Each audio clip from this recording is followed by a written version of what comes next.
And welcome in to the weekend Sports Kickoff. I'm Devin Albertson, joined by Ryan Elliott, Trevor Mater, and Jacob Blair. Caleb is producing the show today. It's our final TV Caleb. show of Caleb. the semester. And Andy. Don't forget about Andy. Andy's over there helping him out. So Hi, Andy. thanks to those two over there. He's coming for you. As it's the final TV show of the semester we have here for WSK, as we'll get some more of that stuff later on. But we're going to start out with Bearcat Athletics. The spring game was last night. Trevor was on the play-by-play. I helped with the color with Kramer, who's right now over at the baseball field. So if you want to listen to the baseball game, that's on KZLX 106.7. But we're here talking sports on KNWT Channel 8's Facebook Live. And I'll go to you first, Trevor. What about the spring game that you saw that kind of stuck out to you last night calling the game? A handful of things. The one thing that I paid the most attention to is I wanted to see the quarterback situation, because we felt like all three guys still have a legitimate shot coming into it to be the starter in the fall. And then the running backs. I wanted to see, because it's a hefty field of running backs we have, and there could be more coming that didn't play in the spring game last night. So those are kind of the two things that stuck out to me and the two things that I paid the most attention to last night. Yeah, for me, they had the three quarterbacks rotating each possession. So you had Kowalski, Brandon, and Wright.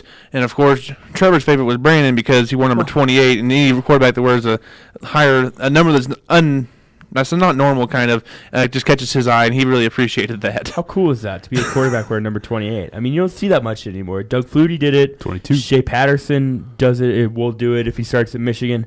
That's really about it. And there's a kid in Kentucky that wore 22. There's a kid in Indiana, too. Jared Lorenzen? Did Jared Lorenzen wear 22? I think so. I don't remember. I think it was Jared Lorenzen that wore 22. Yeah, and Richard Lago from Indiana did it as well, wore 21. But I think that's really cool just to see that. But all joking aside, when I looked at the quarterback battle last night, I kind of came in with the preconceived notion that I like Kowalski more. But after watching last night, I saw some really good things from all three of them. Joe Brandon looked like he's more comfortable in the pocket. I think maybe he was too comfortable at times last night, because there was one time where he basically stepped right into a really hard hit by Nick Hess. And also, Kowalski showed the arm strength. Yes, he did. Looked like. I mean, he wasn't afraid to let it rip. Wasn't necessarily the most accurate, but he did have that one long touchdown pass. He had the best ball of the night when he threw it to Carmichael down the left hash marks for that 73-yard touchdown. That was a beautiful ball, and he had a couple of nice passes. And I think if he gets more time with the receivers kind of to gel up a little bit more, he'll be able to be a little more accurate with some of that stuff. So the arm talent's definitely there with Kowalski. But I think Braden Wright looked the most impressive of the three, just the way he made plays. He had the one quarterback keeper that he put it right in Isaiah Strayhorn's hands and yanked it out and kept it on basically like a read option. Fooled the entire defense, fooled me out, and scored a touchdown. He also made a lot of plays with his feet. He showed mobility. Almost kind of reminded me of like a Brady Bowles type quarterback, that he could make those plays with his feet. So he was one that definitely stood out to me last night. I think we look at, and I was unfortunately stuck in the studio for the spring game last night. Didn't get to get out and watch it, but the great call of John Coffey and Matt Tritton, I was able to basically see it happen. You've got your three guys here, and I think Kowalski's probably got the best arm. Brandon's probably the most composed, and Braden Wright's more of a pure runner. I think we had the ability to have Rich Wright on the broadcast last night of the spring game and talk to him actually during the second quarter. And one of the things that he mentioned was there was a little bit of comparison between Braden Wright and both of the Bulls, Brady and even more so Blake. And he's a little bit more of a pure runner than those two are. He doesn't quite have the arm that they did to start off. Of course, that can be developed. But as of right now, I think you have to look at, you look at all the options, but if I am the Bearcat coaching staff right now, which I'm not, but if I were, I think I go with Kowalski just because of that incredible arm strength that's hard to overlook, and then you mix in Braden Wright as kind of an off-pace, the way that they used to use guys like Brady Bowles in the past, or Kyle Zimmerman a couple of years ago, before they converted him to Randy Schmidt. So I think that could be a way to develop it, and that would be a good mix. But I think the competition, especially between Brandon and Kowalski, because they're a lot more similar than Wright is with either one of them, is going to be fun to watch. I think all three of them are incredibly talented quarterbacks, and so it's going to be fun to see who comes out of it and is starting under center day one. Yeah, I didn't see either one of the guys. Like all three of the guys looked confident. No one looked like they were in over their head out there. They all looked like they were in control of the offense, can make the plays out there. And there were a couple of drops that plagued the offense a bit there in the spring game as well. Some guys that usually make some catches that dropped a couple of passes as well. But if we're talking about receivers, it's got to be Alec Tatum. He had a nice impact. He was a little 5'9" slot receiver, but he made a lot of nice plays there in that game. And I was really impressed with what he did for the offense there for the teams. And he showed some speed too. I mean, when he's able to get downhill, he showed some really good speed. He's going to be kind of a good safety valve weapon for whoever that quarterback is. He's not going to be a guy that's probably going to beat you deep a lot, but when you have a guy like Sean Bain Jr. or Kennedy Sykes who's 6'5", you don't necessarily need that. You got a guy that can line up in the slot, get you that 8-10 yard gain on second or third down to make the next down either manageable or get you the first down. And he did pretty well in the return game too. He had one really nice return in the second quarter that ended up getting called back due to a penalty, but he showed some flashes as well.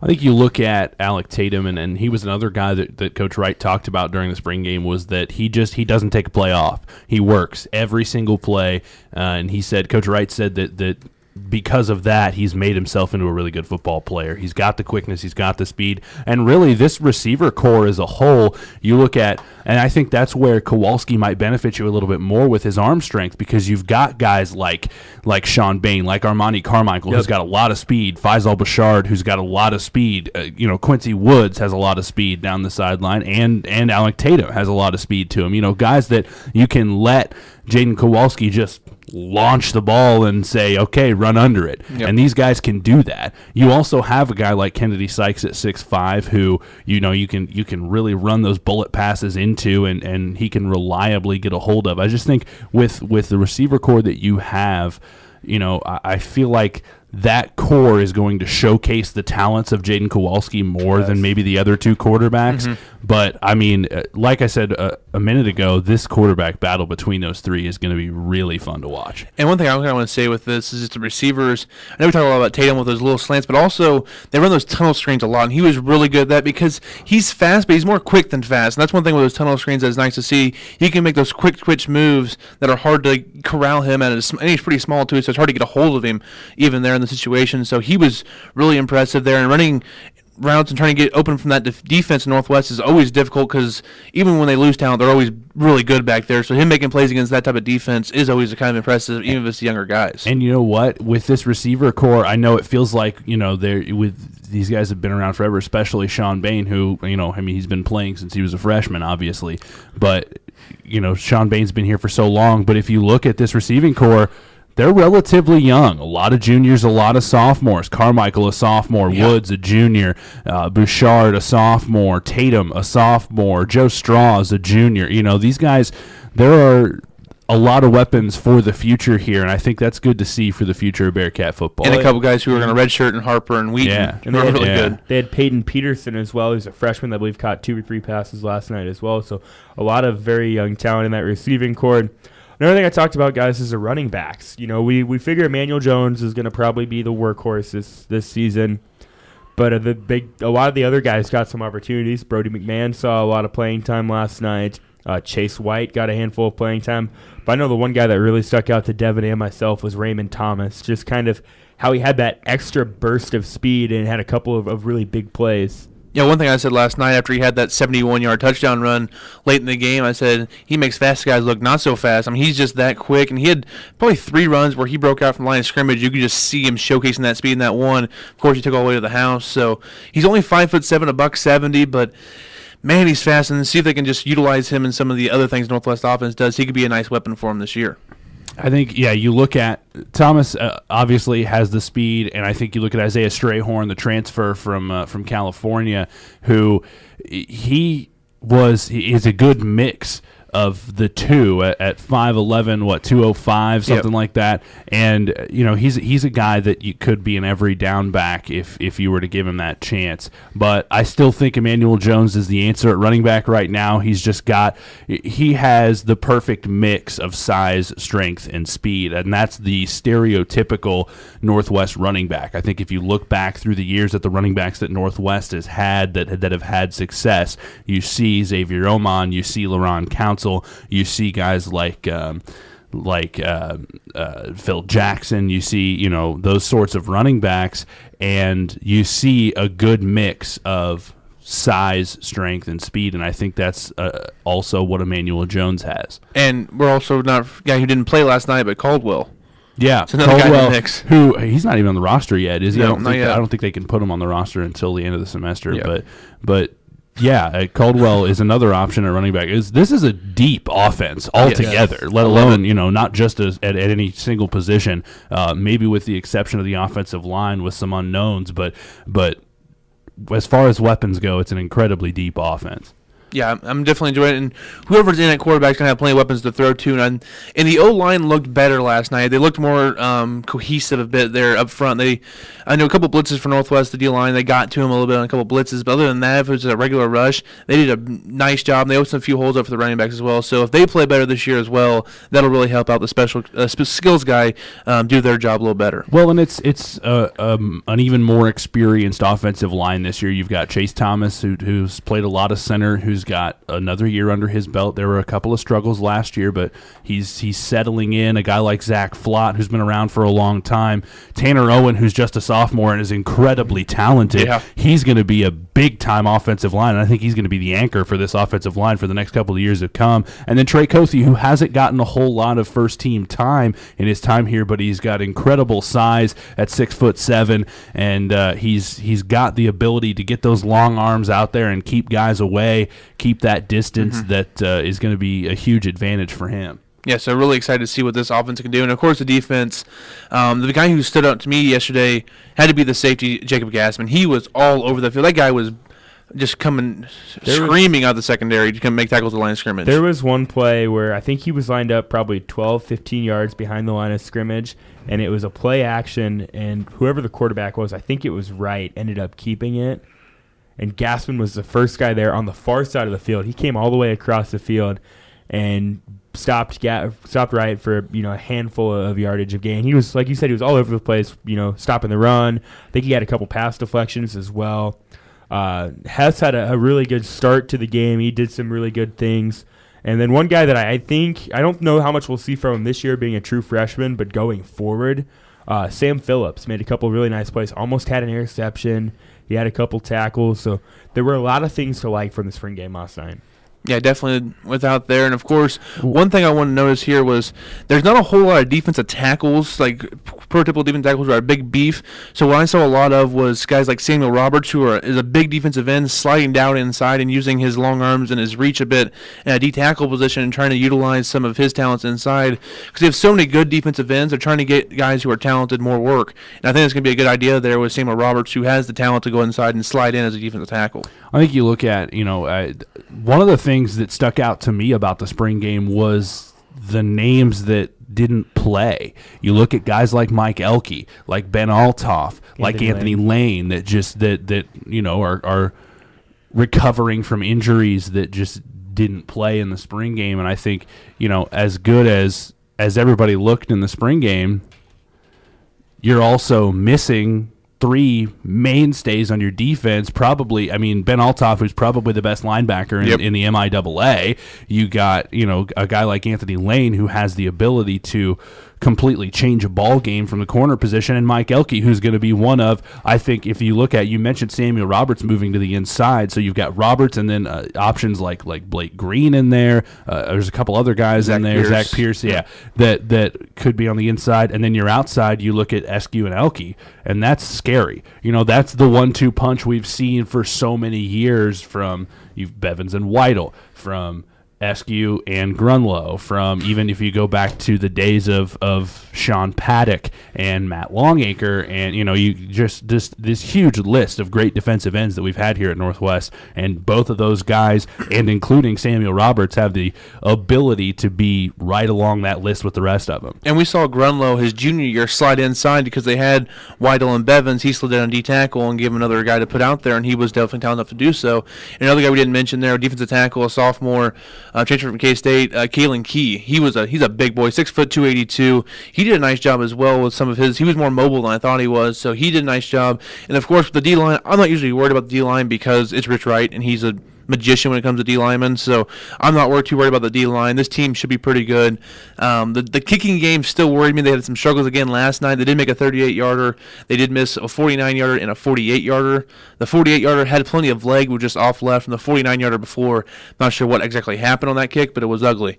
Yeah, it didn't get to the 20-yard line. Yeah. Thorman did look really well last night, for what that's worth. I know you don't want your punter to get a lot of repetitions in a spring game, but I can't think of any bad punts that he had throughout the night. He had a lot of punts. So. Well, and in a Northwest spring game, the punter's just going to get a lot of work because that's just how it goes in spring ball. Is the defense always seems to develop first, and once the defense is developed, especially at Northwest, it's almost impossible to go anywhere offensively. So I kind of expected that going in just because of the way it normally plays out in spring ball.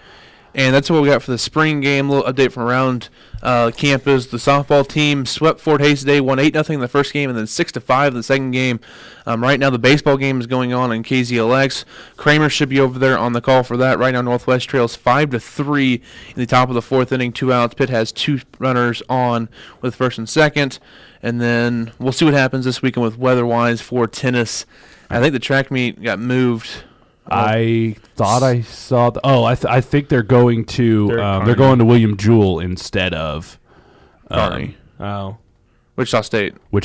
Yeah, they moved from Kearney to Wichita State, and now they're going to William Jewell instead of Wichita State, I believe. Weather's crazy now. But, I think for the baseball team, I think we're finally seeing the fact that they didn't catch any of those top 5 teams in the conference early in their schedule, catch up with them here. Pittsburgh State's just a good baseball team, and I think, you look at a team like Pittsburgh State, they were able to compete with Central Missouri, but they've got a big series with UCO coming up here in the next week or two that's going to cap off their season. They're top of the conference, so I think we're just seeing that catch up with them a little bit here. Well, in baseball, they got off to kind of a hot start here earlier on today. I think they jumped out to a 3-0 lead in the first, and now things have kind of reeled back in for Pitt State, so there's still a lot of ball game left in that one. And, of course, they'll be on the road next Tuesday. They go to Nebraska-Kearney for a doubleheader.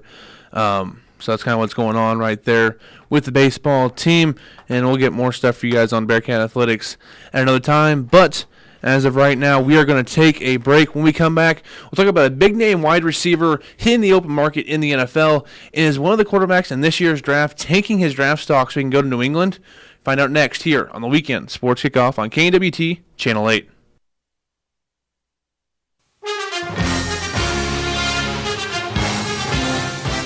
And welcome back in to the Weekend Sports Kickoff. I'm Devin Albertson, joined by Trevor Mater, Jacob Blair, Ryan Elliott, and also our producer is Caleb with his associate Andy today, as they're running everything on the TV side for our last show of the semester on television. So last time you can see our somewhat beautiful faces until the fall, at least for these 3 guys. Let's be real. I'll be gone. This is my last show here on TV. But talking about gone, Des Bryant is out of Dallas, as he's been announced that he's been released from the Cowboys as of this morning. I'll just kind of open up to the floor. What do you guys think about Des Bryant out of Dallas? So here's something interesting that was published by Darren Gant of NBC Sports about an hour and a half ago. He said Des Bryant reportedly told the Cowboys after they released him that he would see them twice this year. And he also put in his tweet, time to start the process. So does that mean he's going to the Eagles? Because that's what because Des Bryant's still got it. I mean, he's not. I mean, maybe he's taking a little bit of a step back, but the guy's 29 years old. It's not like he's 36. I mean, he's 29 years old. He's still got some things that are there to like. Yeah, I mean, I think you look at Bryant's there's been injury issues. There's been, just some nagging things that Des Bryant's had to deal with that have made him seem like he's not quite the same Des Bryant as he used to be. But I think if he can get 100% healthy, and if he's going to have a chip on his shoulder this year, like it seems like he's certainly going to, if he goes to Philadelphia, that's terrifying for the Cowboys. Absolutely terrifying. Well, and you got to think, too, the Redskins don't have a ton of offensive weapons right now. I mean, they lost Deshaun Jackson last year. Well, yeah, that's a recipe for the Eagles to walk out of that division again. Yeah. So I don't know where he'll end up. I could see him ending up somewhere like Carolina, give Cam Newton another body to throw to, and you never know. You always got to throw New England into this discussion when you're talking about guys like this. But I just find it interesting they cut him this late in the process when it's been pretty foregone for a while that it sounded like they were going to move on from him. They really didn't do him any favors by doing this because most teams have filled up about most of their cap room. Yep. I mean, so he's definitely not going to get the money that maybe he would have got a month ago. I mean, it's not the Cowboys' job to care about that. So it'll be really interesting to see what comes of this. Yeah, this surprised me and then didn't surprise me at the same time that they cut him. And really, when I look at teams he might end up with, one team that kind of is a little bit interesting is the Green Bay Packers. The Packers lost Jordy Nelson. He went away, and there's a little bit of a hole missing there in Green Bay. That'd be interesting to see Dez give Aaron Rodgers another weapon and then makes the NFC really kind of rises the stock of the Packers if he does end up there. Not saying that's going to. I just think that'd be a good fit for Dez in Green Bay. Well, and what about the 49ers as well? I mean, they don't really have that top-notch wide receiver at the moment. You've got a guy in Jimmy Garoppolo that you feel like is the future. They've got some good pieces on the defense. I mean, I think they got Jerick McKinnon now from the Vikings as well. I'm sure they'll add another running back, whether it be through the draft or whatnot. But maybe give Jimmy Garoppolo that kind of safety cushion with Dez Bryant. One thing I want to kind of mention here was Dez is only 29. I know he's had a lot of injuries, but he's definitely taking a step back in his game, especially his first step. Like his speed is just not there. He can't get separation by just being faster than everybody else at this point. He's got to learn how to run better routes. And just on Twitter, and I know Seth Kaiser does a lot of the Chiefs review stuff. He kind of put out there like, hey, the Chiefs aren't going to get him because they're already fine, but just kind of interesting how he sees the replies that he's old and stuff like that. And someone's like, yeah, injuries. And he's like, well, I guess he could kind of compare him to Dwayne Bowe because Dwayne Bowe's kind of that same way, the big-bodied receiver who got get separation when he was younger.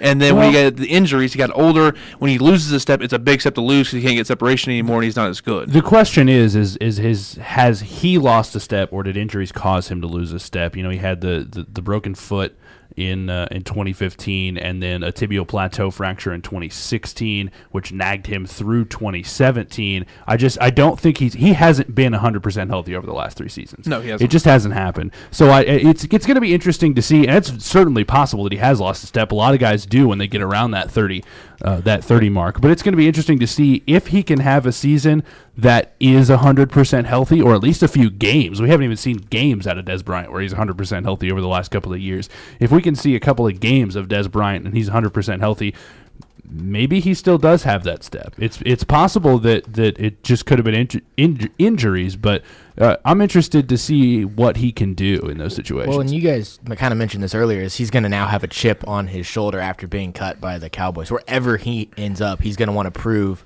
to not only himself but the rest of the league that he's still got it, and that could produce for a very scary Dez Bryant for wherever he ends up. So Dez Bryant's deal with the Cowboys that he signed in 2015 was 5 years, $70 million. So roughly $14 million a year. I don't see anything like that coming. He was going to get paid $16.5 million this year. Yeah, and I think their cap hit was $8 million for cutting him, if I read that correctly. I think something like that. But I see Dez Bryant getting something like a 1 year $10 million or a 2 year $18 million, something like that. And with those 1 year contracts, then it gives him a chance to bet on himself. If he comes out and has a year like he did 3 or 4 years ago and stays healthy, he could earn that contract that he never really completely got in Dallas. Well, I think even if he comes out and can at least prove that he doesn't have to have a monster year, but come out and at least prove he's a viable number one option still, then I think he can still go back and it's not going to be as extended of a deal. It's not going to be 5 years anymore just because of how maybe 3 old he is. But yeah, 3 years, 3 years, $35 million, something in that range is not out of the question if he comes out and has a decent season. And right, everybody, you're listening to Weekend Sports Kickoff here on KWT Channel 8. We're talking about Dez Bryant leaving Dallas right now and kind of what's going on there here on Jersey Day for WSK. And when I see Dez Bryant, I kind of put him in the same pool that I do like a Sammy Watkins, where Sammy Watkins had like that really good rookie year. And you thought, okay, Sammy Watkins, Odell Beckham Jr., these guys are going to be the face of the NFL wide receivers for the next 10 years. And then Sammy Watkins, kind of in the same boat as Dez, has had some injury problems and just hasn't been consistent, but has shown flashes. He is 25, though, and Dez is 29. And I think Dez Bryant, Yeah, I get what you're saying, but right. at this point. And Des Bryant has, I don't think Sammy Watkins quite has the ability to be an elite wide receiver. Des Bryant has that ability, or had that ability. Again, it's possible that he just lost a step, but I think even if he did lose a step, with that chip on his shoulder, one of the things that he tweeted out, he said, "If I didn't have my edge, I got it now." He said he's sorry. It's personal. He said it's really personal, and so I think that's something that the mind can will the body to do some pretty incredible things. So if Des Bryant, if he comes out, especially if he's going to play against the Dallas Cowboys, if he comes out in that game, I think we could see something special. See, and that's where I wonder if some of this, maybe he lost the step, wasn't the injuries, wasn't his age, just was all the drama that was going on in Dallas. Is he says there's stuff that went on behind the scenes where maybe he didn't want to be there anymore because of all the different things that were going on, and that's the reason he lost the step, and now that he's going to be gone, he'll get that back. And let's be honest, too, guys. The last couple of years when he was healthy, he was playing with Dak Prescott, who's not the same type of quarterback as Tony Romo. Prescott doesn't have the command that Tony Romo does. Tony Romo's playing style fit Des Bryant's playing style better, where Des could blow by a guy and go deep. Dak Prescott kind of reminds me a lot of Alex Smith. He doesn't have that arm strength. He's not going to make a lot of deep throws, and that could have hurt him a little bit too. Yeah, definitely. Do you have anything else on Des Bryant here? I don't really have a good track of where he's. I know people were theorizing the Eagles, but I don't know if the Eagles will actually go after him. They already have a pretty good receiving core. I'm going to take a wild guess and say Carolina. Okay. I'm going to say he goes Philadelphia. I'm going to say that he just throws up a huge middle finger to the Cowboys organization and says, "I'm going to Philadelphia. We're going to see you twice a year, and it's not going to be fun." It'll be like what T.O. did, except reverse. Right. Because T.O. did it to the Eagles after going to Dallas. Right. Nice. Jacob, where's he go? See, I kind of have to agree with Ryan. I think that he might, throw that up in the face of the Cowboys and go to Philly. I think a better fit would be the Packers for him, but I think he's going to have that chip on his shoulder and is going to want to go play for the Eagles. I think he's going to want to play with the Eagles. I don't know if the Eagles will have the money to sign him or the room for him, so I'm going to go with Green Bay. He's going to go out there and help Rodgers out in the NFC North. And then one other thing I kind of want to talk about here while we're talking about the NFL and a little more into the draft, there was a theory kind of flown out there on Fox Sports Radio by Jason Smith and Jonas Knox talking about Lamar Jackson. And Jason Smith, his theory was the Patriots have told Lamar Jackson, do not do the right things, make teams back off, have red flags, so we can get you here and have him slide in the draft to New England.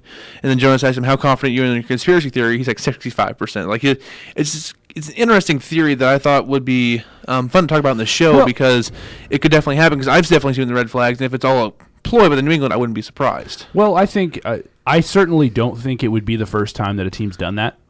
Mm-hmm. I'm certain that a team has before said, "Hey, give us one here." Maybe go out and kind of botch an interview or two. Still not convinced the Broncos did go with Shane Ray. I mean, Shane Ray was going to be a top 10 pick, and then he failed a drug test too, which didn't help him. Right, but he kept sliding and sliding. But I just think that there are, I'm sure there are a couple of occasions where this has happened. I don't know if this is the case this time. I think it'd be interesting if it were, because I'm still on the train where I think Lamar Jackson has the talent to be a solid NFL quarterback, and apparently Tom Brady does too. And my thing is, I'm not a Lamar Jackson believer, but you know what? If New England takes him in the first round, I might put my foot in my mouth a little bit there and be like, you know what? Maybe this was. Because it is New England at the same point, so they're always kind of that sleazy stuff going on. So I might put my foot in my mouth, like maybe some of this stuff was orchestrated, but maybe not. I don't know. I would be more open to the idea of Lamar Jackson as a quarterback in the NFL with New England. The idea with this is New England has to know Tom Brady can't last forever, and they want to start maybe working on that backup guy. They got rid of Garoppolo, which that's probably because Garoppolo was done waiting, honestly. But they want to get a guy back behind him, and if they think Jackson has the talent, and then you put him behind Tom Brady, that could be scary, giving Lamar Jackson maybe 2 years behind Tom Brady, and then saying here's the job, because Tom Brady, all the issues that maybe we have with Lamar Jackson, Tom Brady will get those fixed. The thing that makes me hesitate about this whole theory idea is the Patriots have 2 picks in the first round, 23rd and 32nd or 31st.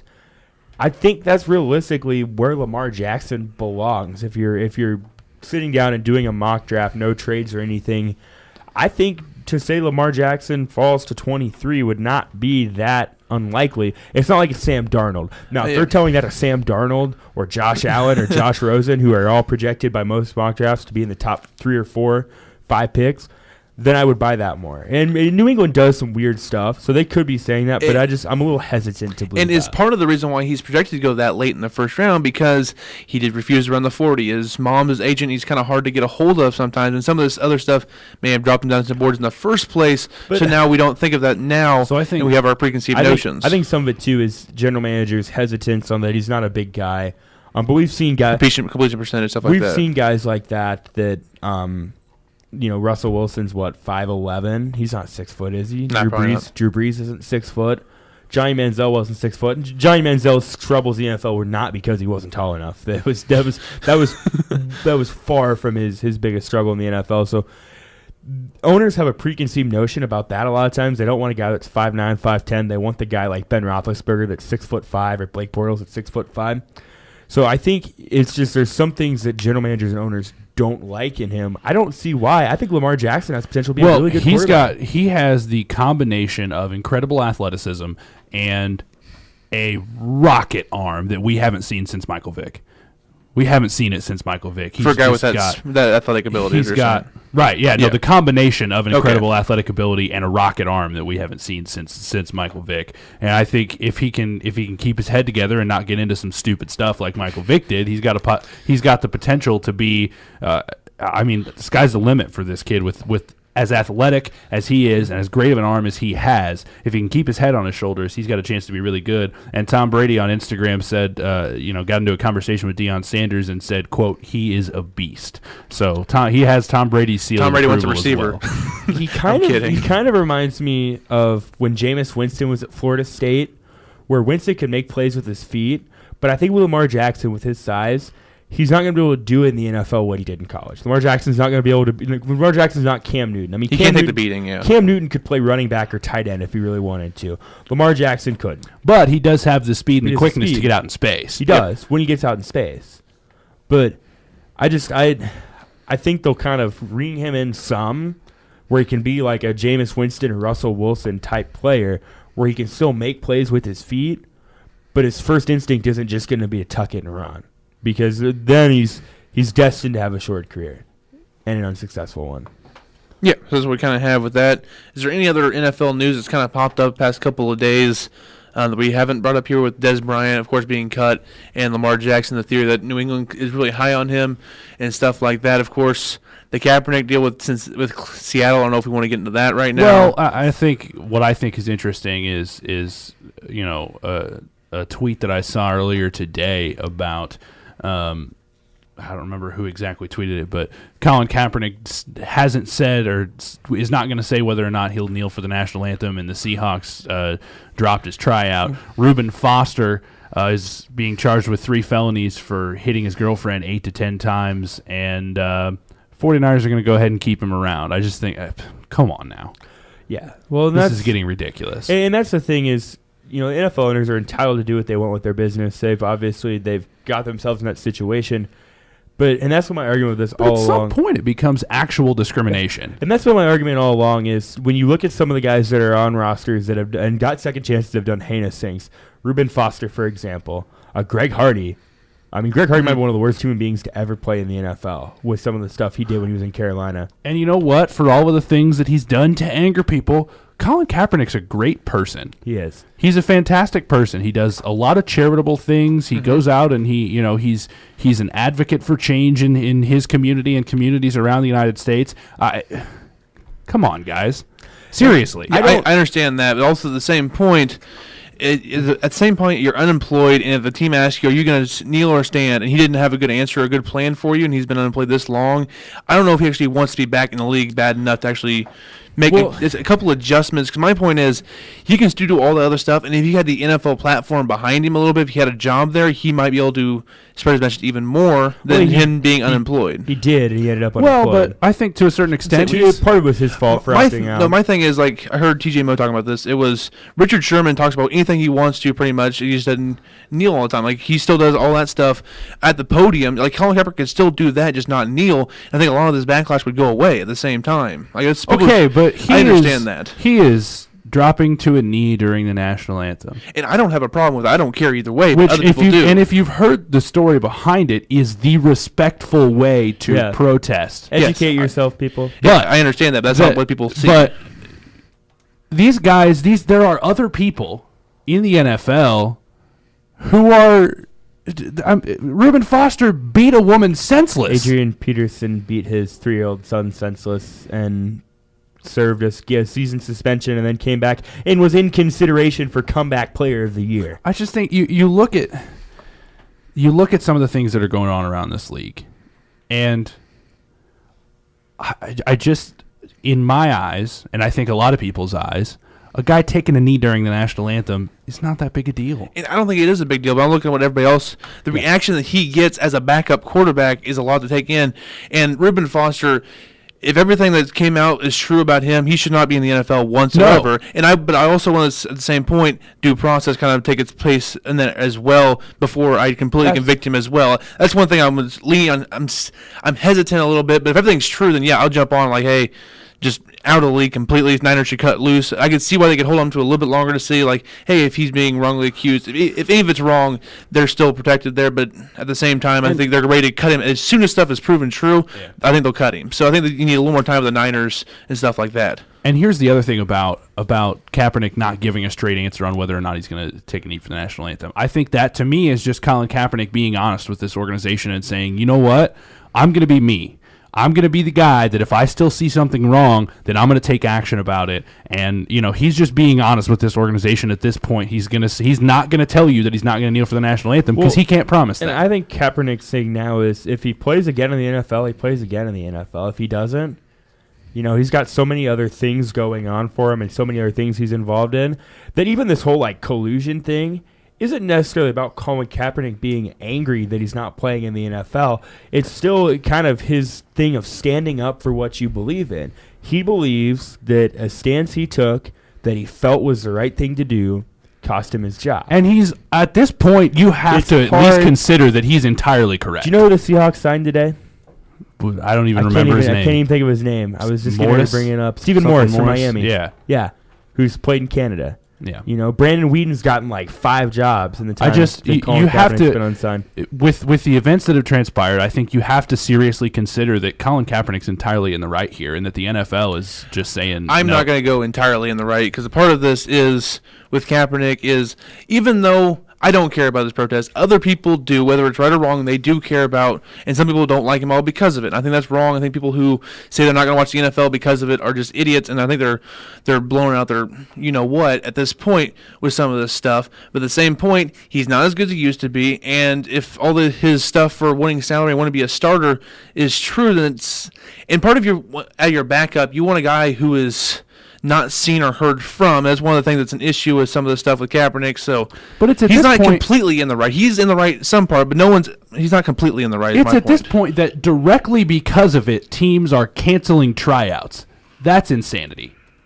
That's ridiculous. Do we need to go through and look at all the backup quarterbacks in the NFL and compare whether or not Colin Kaepernick is better? He's better than most of the backups in the NFL. I think he's probably better than And I understand that he said that he wants starter money, and that's fine, but this specific incident with the Seattle Seahawks has crossed the line.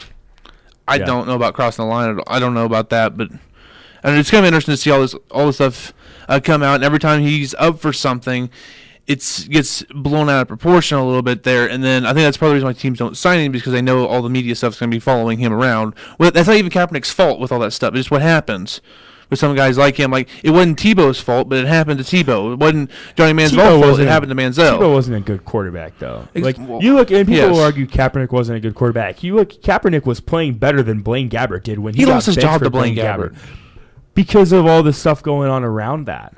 No, he lost his job because they couldn't win any games. Yeah, but it wasn't his fault. The team was terrible. And he wasn't helping. He was throwing for 170 yards a game. He wasn't a good quarterback. Better than Blaine Gabbert did. But you look at his quarterback rating. Neither one was good. That's the point. They were about the same level. I don't understand. And Blaine Gabbert didn't have all the baggage come with him as a backup quarterback. I don't think Blaine Gabbert and Colin Kaepernick were on the They were. Blaine Gabbert won the job out of training camp.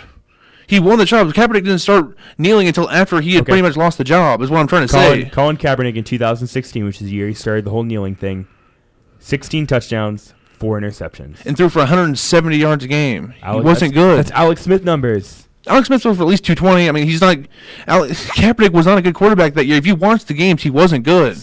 No, the team wasn't good. He wasn't good, and he was part of the problem. That bad. 16 touchdowns, 4 interceptions. I've watched those games. He wasn't good. Like, I watched him. He wasn't a good quarterback at the time. I think he's going to be still think he should be starting over some guys in the league, but with all this stuff around him, he's not going to get a chance. Whether it's right or wrong, that's where that's where he has a case in the collusion case, is that directly because of the things that he has done in the past that he thought was right, he stood up for what is right, he now doesn't have a job in the NFL. And I think he would have had a job with Baltimore last year if he won. Exactly, and I agree with that. And that's where he has a case. He doesn't have a case at all. He doesn't have a case because last year he could have had a job with Baltimore, but his girlfriend called the owner a slave owner and made Ray Lewis and Uncle Tom, and all of a sudden, well, you're not getting a job then. Now he's suing the owner, so you're not getting a job when you sue the people who are going to hire you. So it's not going to happen. Okay, so Kaepernick in 2016, before he ended up not having a job last year, started 12 games, threw for 2,241 yards, 16 touchdowns, 4 interceptions. That's an average of 187 yards per game. Alex Smith in 16 games threw for 3,502 yards, 15 touchdowns, and 8 interceptions. Just saying. I mean, I'm not saying Colin Kaepernick is better than Alex Smith, but he wasn't really that much worse than Alex Numbers Smith. Are comparable. He was just on a very team comparable with an incompetent NFL head coach. I'll give you that. Incompetent head coach, I'll give you that. Like, Jeremy Curley was their number 1 wide receiver. Yeah, I mean, he was. I'm just saying he wasn't part of the solution. Like, he wasn't good though. Like, I watched the games. Like, he was. But he wasn't terrible. He was meh. There's a lot of other meh guys. Yeah, and you can't be a meh guy with all this attention around you and get a job in the NFL. Like, it just, as a quarterback, it just didn't happen. Didn't happen a whole lot. Like, it took RG3 being out of the league for a year to get a job as a backup. Yeah, and it's tricky. And I disagree with RG3 not being in the league, but he just didn't get a job at the time, and no one. I don't understand some of the stuff here with this. I agree more with the RG3 not being in the league because there were the injury troubles there. I mean, you could make the argument you didn't think this guy could stay together for a year. Yeah, and he had opportunity after opportunity after opportunity and just couldn't stay on the field. I mean, Kaepernick had one opportunity. And now RG3 is a backup for $1 million a year for Baltimore. Great. It's where probably where he's at right now in his career. Yeah. I mean, I don't know if Kaepernick would take a $1 million deal to be the backup quarterback. I just don't know that. I don't know that. A lot of people have said, well, Kaepernick wants starter money. I don't know that I buy that. I mean, I don't, because I think he knows he's not going to get starter money. So if he's out there saying he wants starter money and teams aren't going to offer him starter money, and then really him just complaining then about not getting a contract would be basically a self-fulfilling prophecy, and I don't buy that. I think if a team came to Colin Kaepernick and said, 1 year, $3 million. Yeah, I think that's the thing that you look at is that he hasn't. He has been loosely connected to a few open spots, but no one's ever presented hard evidence that he was ever in the running for any of those spots, except for Baltimore. And that's and I know you can't. Obviously, his girlfriend tweeted that out. Everyone saw it. But how close? I mean, Ray Lewis has said a lot of stuff before that maybe or may not have been true. I won't dive too much into it because he was acquitted. So maybe it wasn't as true what Ray Lewis said as it actually is. I mean, maybe they weren't really that close to signing him. Maybe that was just kind of his way of giving his 2 cents on the Kaepernick thing. Maybe he's totally wrong. I just think the Seattle Seahawks are well on their way to proving Colin Kaepernick's case for collusion. Well, and the thing I find interesting about that, too, is you go back to the beginning of last season, Kaepernick was saying he was going to stand for the anthem. I mean, yeah, he did say that came out to get and a said, job. So I don't know where he's at with that. I personally don't care. Garrett Gilbert's the backup quarterback in Carolina right now. If you're a Panthers fan and Cam Newton goes down, are you really all that confident with Garrett Gilbert? And I think you have a chance in Carolina. It just depends on what happened there, and it just hasn't come to fruition. I'm not sure I don't think he has much of a case with some of this stuff, but maybe he does. I'm not going to go on the legal discussion because that's going into the deep end. It's hard for the owners to argue this. I think it's nearly impossible at this point. I mean, what's your valid argument for? If there's no physical proof, they're saying, "Hey, nobody's signing Colin Kaepernick. There's no collusion case." Like Kaepernick has to provide the evidence, not the owners. Their argument would also be he's turning down contracts that we're offering. If there's no physical evidence that they've offered him, contracts. It's not on the owners to provide the evidence on Kaepernick. Yeah, no, I'm aware of that. I'm just saying they don't have to prove that. Kaepernick has to prove that he's being colluded against. Well, I think if you're in charge of this lawsuit and you pay attention to football and you see that Stephen Morris gets a contract or Thad Davis, who hasn't played a game, Thad Lewis hasn't played a game in like 3 years. And they're getting league minimum deals. It's not. But it's a principle. They're not going for the same job. The thing you look at those, it's a principle. In their eyes, they are going for the same job because it's a backup quarterback. As much as it's a backup of the third string, it's still a backup quarterback position. I mean, I see where we're going. I think one thing we can agree on is Alden Smith needs help. He blew a .4 this week in blood alcohol content. Oh, boy. That is impressive and sad at the same time. That's coma level. That's death level. Figure it out. That's the only thing that saved his life was that he blew it right into a police station where he had to walk in for ankle monitoring because he's on probation. Yeah, it's the only thing that saved his life. And that's where somebody that has some sort of influence in his life, it doesn't matter who, it doesn't matter where it comes from, just needs to sit him down and say, figure it out or you're going to kill yourself. Yeah. Well, and the thing with Alden Smith is you go back to his first couple of years in San Francisco, he showed like Hall of Fame level talent. Yeah, he did. Some of the plays I remember thinking this kid's going to be great. And unfortunately, there were a lot of demons that he had that caught up to him. And the thing that really stood out to me about this most, other than the fact that he blew a .4, which is, like I said, impressive and sad at the same time, is this wasn't a one-off thing. No. This isn't just a situation where, he had obviously way too much to drink and did something. This has been a repetitive thing. And maybe this will be the wake-up call. Yep, and that's all we have for the NFL. So we're going to take a break. When we come back, we're going to talk about the Japanese Babe Ruth. What does it mean to get yoasted? And our fight's bad for baseball. Next here on the Weekend Sports Kickoff on KNWT Channel 8.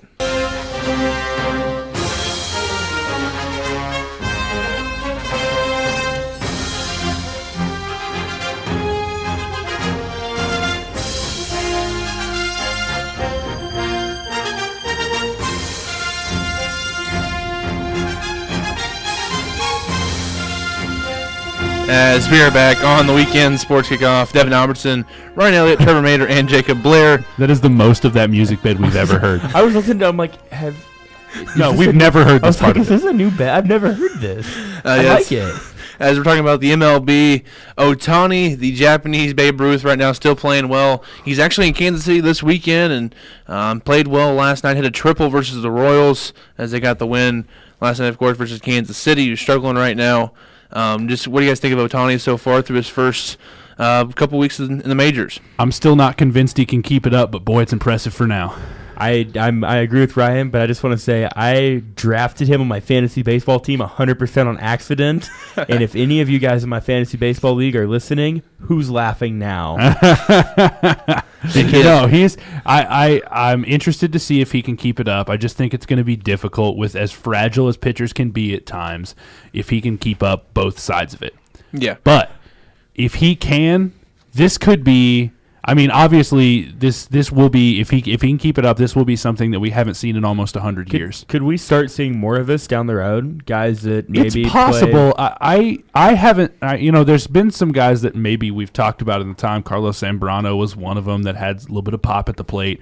Nobody's been to the extent that Shohei Ohtani is. Nobody's been. Yeah. I mean, that good at both sides. Mad Bum has some power in his bat too, but he like you say. But yeah, by no means would he be a consistent hitter over 150 games. But could we start seeing this trend? Do you think most high school prospects, even if they're pitchers, they're pretty good hitters too? I mean, most at times, yeah, a lot of them. So could we start seeing situations down the road where general managers and managers decide that they go out and they get a guy who can also play in the outfield and pitch? Then you have basically a fourth outfielder. I think until a guy like Ohtani can prove that it can be done over the course of an entire 162-game schedule, I just don't think it's going to happen. But if he can prove that he can consistently perform both as a hitter and a pitcher at the same time over the course of an entire season, absolutely. Yeah. I got to give it a whole year. I mean, and I'm not sure that he'll keep up this whole pitching, playing the outfield thing his whole career. I mean, it could be 3 or 4 years, and he'd be done with that. But it's really cool to see. And I think what does help him is, he doesn't play in the outfield the day before he pitches or the day after he pitches. So helps a bit, yeah. It does kind of rest him up some. So it is like having a fourth outfielder for them. But when you have a guy named Mike Trout, he's the best player in baseball and could potentially go down as one of the best of all time by the time he's done. Could. He could. I was going to say, we got a long way to go for that. But he could. He has the ability. He does have the talent to do that. Yeah. I mean, so you can afford to have a guy like Shohei Ohtani who's not always there, but when he's there, he makes it dangerous. And they still got Fat Albert. What that's worth. Yeah, they do. They still have almost nothing is what that's worth. And Albert Pujols. And Andrelton Sorry, Simmons. Albert. Love you, buddy. With Ohtani, with what he's doing, this is really good for baseball. This is really cool to see. It's added some extra, hype to the start of baseball season. Well, and any excuse you can get to get baseball at the top of the headlines for anything, because it just hasn't been over the last couple of years. And especially this show. And it's good too for for Major League Baseball to get that Japanese audience as well. Mm-hmm. And because baseball is big in Japan. Obviously, I don't think the professional baseball in Japan is quite to the level that the Major League Baseball is.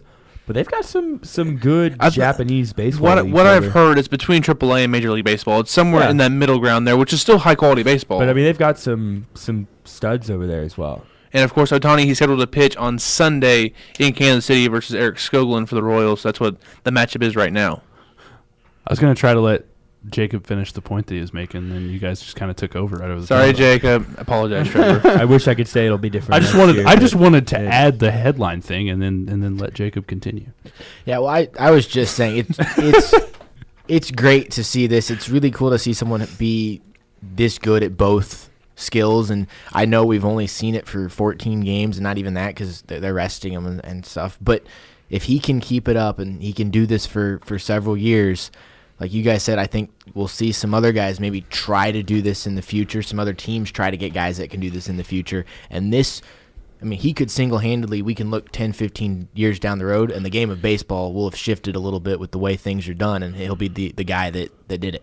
Yeah, definitely. And he's a guy you can have in your roster who's versatile, and that's versatility is great. And it's usually hey, this guy can play first, second, or shortstop or third or something like that. It's like, well, this guy can play outfield or he can pitch for us. So it's another type of versatility that could be really helpful for regular season, even into the playoffs. He doesn't play one day, he can come back and be a relief pitcher and then pinch hit or something, or just whatever you want him to do, kind of with that with the American League. Also, we're going to move on since they're playing the Royals this Sunday. Yosted, and this is a quote that I got. I don't know what that means. It means you play for the Royals or anything Ned Yost is in charge of. The quote is from the legend Kramer Sandstone. The example that he gave is Ventura as a relief pitcher in the wild card game versus Oakland a few years ago. Okay, so you can make the argument with that because that is basically like a Game 7. Yeah. You can make the argument that him putting Ventura in relief wasn't actually that bad of an idea because and we've seen that in the past. We've seen that before in the past where guys put in Game 7 of a series put one of their starters in. Yeah, but usually it's not a 21-year-old rookie who's never had a relief duty in his life. Maybe he wasn't a rookie, but 21-year-old who's never had a relief duty in his life. But Ventura had been pitching pretty well the last. I think in those situations, though, I think you've got. You have one game to continue your season, and you're late in the game. You want the absolute best pitcher with the absolute best stuff that you've got on the mound. Well, in the Royals that year, whether it's a starter or a reliever, the Royals in the world that year when they made the World Series, they didn't have the pitching staff that even they had the next year. I mean, lame game James, I called him. I always thought he was pretty overrated, and it's shown since he left Kansas City. He was their ace. But I absolutely will agree that Ned Yost does not have a very good history of being able to handle a roster in a game, in a single game situation. He won't get any argument out of me from that one. Monday night during the game, Jacob Junis was in the 5th inning, and Ned Yost turned to his bench coach and said, hey, if he keeps laboring, we're going to have to pull him. And he's like, he's throwing a no-hitter right now in the 5th inning. He lasted to the 7th inning throwing no-hitter, but Ned Yost was completely unaware that he was throwing a no-hitter through 5 and thought he was laboring. You've got to pay attention. I mean, you just have to watch the game. Even if you don't think he's... Because I won't knock him as much for not knowing he's throwing a no-hitter. Because there's so many things going on that maybe it's just something that he didn't realize. But to say he's laboring when, I mean, Jake Junis, I watched most of that game. He wasn't laboring. He was dominating. I mean, he's pitched phenomenal these first 2 games. I'm not going to, jump on the Jake Junis fan train like a lot of Royals fans are and, go ahead and cast my vote for Cy Young because... I've seen this before. This is going to be horribly unpopular to say, especially because we're in Royals country. But I don't care. I know you don't care. You're not the one I'm worried about. I think you look at Ned Yost, and you got to think this guy might just be one of those guys that he played baseball, but he may just be one of those guys that doesn't really know that much about the game. Is he maybe a better position coach than he was a manager? And I know we're kind of railing on Ned Yost right now, but I want to say this: he's a great person. I think he's a great people person. I think he's great at managing egos in a locker room. It just my thing is in-game decision or even like lineup decisions, he's not good at. Because we've seen that a lot of times from guys that you can be a great baseball player and also not know all that much about the game. Like you can not be able to tell when a pitcher's laboring. You cannot be able to tell when somebody needs to come out of a game or when a shift is necessary or when those things need to happen. And I think unfortunately Ned Yost just maybe isn't one of those guys. See here, I like Ned Yost as a person, as a people person. He's a cool dude, it seems like. But I know Devin this has been Devin's week to just upset people on social media. Yes, it is. And earlier this week, Devin made a tweet how he didn't think Ned Yost was a good manager. And you would think me being the one, well, Jacob's a Royals fan too, I guess, right? I'm a Chiefs fan right now. Okay. But, well, me being the one true Royals fan on this show, you would think that I would be the guy arguing that he is a good manager. And I don't really have a good argument for him being a good manager because the one thing people always fall back on is, well, he won a World Series. It's kind of hard to say he wasn't. How many times? True. Yeah, I mean, he did win a World Series. I watched the whole thing. I remember it. They won it. Yeah, no, factually that is correct. But you look at some of the other guys that have won World Series in the past. I mean, Ozzie Guillen won one. Jack McKeon won one. John Farrell. Yeah, John Farrell won one. Charlie Manuel won one. I mean, he's not Bruce Bochy. He's not Tony La Russa. He's not Bobby Cox. He's none of those guys. I mean, so I don't think he's a terrible manager, but I don't think he's. But I think all the guys you named off, there's an argument to be made about a lot of them that they're better than managers, but they're not great. That they're at times good managers. But were they really any better than Ned Yost? Some of them. I think John Farrell had more talent. Ozzie Guillen, Ozzie Guillen couldn't even control a locker room. No, Ozzie Guillen was more of he kind of understood the in-game stuff and didn't know how to deal with people. He's kind of the polar opposite of Ned Yost. Is that Ned Yost can control a locker room. You know, he can deal with people. He can deal with players. He just is not that great at managing in-game. And while I was in arguments with other people during this certain Twitter fiasco, Jason Offutt did come to my aid and was like, how many more games last year with the Royals won if they just wouldn't have kept Soria in this closer role? Like, I think he was fine in the 7th or 8th inning. You go back to the year before. Much difference. You go back to the year before, I think they would have won like 9 more games. They wouldn't have had him in the 8th inning because it's like, wow, the Royals are up 1 going into the 8th. You're in prime position for Wade Davis, and then Joakim Soria gives up 4 runs. Next thing you know, you're down 3. You don't need Wade Davis. Why not just put Wade Davis in? Yeah, why not just put Wade Davis in and let him go?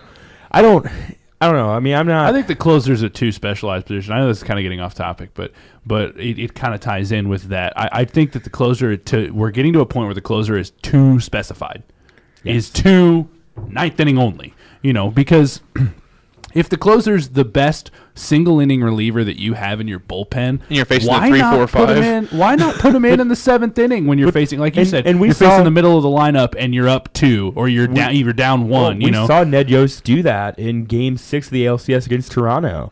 Put Wade Davis in the 8th inning. I think there was 1 out in the 8th inning, and a lot of people were going, "Oh man, what is he doing? Making Wade Davis go basically 2 innings." And they had a rain delay in between, so you get him out there, you get him to throw a handful of pitches. And then he has to wait for an hour and get back out there. That's one of the very few in-game decisions that Ned Yost has made that I actually thought worked. Yeah, although I don't know, a lot of people at the time didn't think it would. I think since we've made the save an official statistic, people are a little bit too worried about chasing him. Because who was the guy with Baltimore and the Yankees? It was relief pitcher that Baltimore actually moved him to like the 7th inning whenever stuff would happen. He got traded to the Yankees. What was it? Miller? Dylan Betances? Yeah, Miller. Andrew Miller. Andrew Miller. Miller. They did it with him. He's like, we're going to pitch him here because we need him to get outs right now. You want your closer in high leverage situations. Yeah, and so in a high leverage situation is not always the 9th inning. More often than not, it is. Didn't the Cubs do it with Chapman a couple years ago? Didn't they put him in the 8th inning a couple times? Yep. And it worked for them. I think even as early as the 7th. Yeah. If you're in a big spot in the 7th and you need your best guy out there, then put your closer out there. What solidified to me 2 years ago, I would have probably been on the flip side of this argument about Ned Yost. But what solidified to me that maybe he's not as good of a manager as most Royals fans like to think he is a couple years ago I went to a game.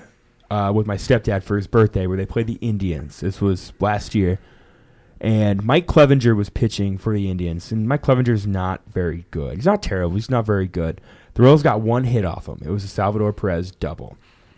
Late in the game, whoever the relief pitcher was gives up a couple walks. Got runners on first and second with 2 outs. And I want to say it was Jorge Soler was coming up to bat. And Soler was not having a good game. Mm-hmm.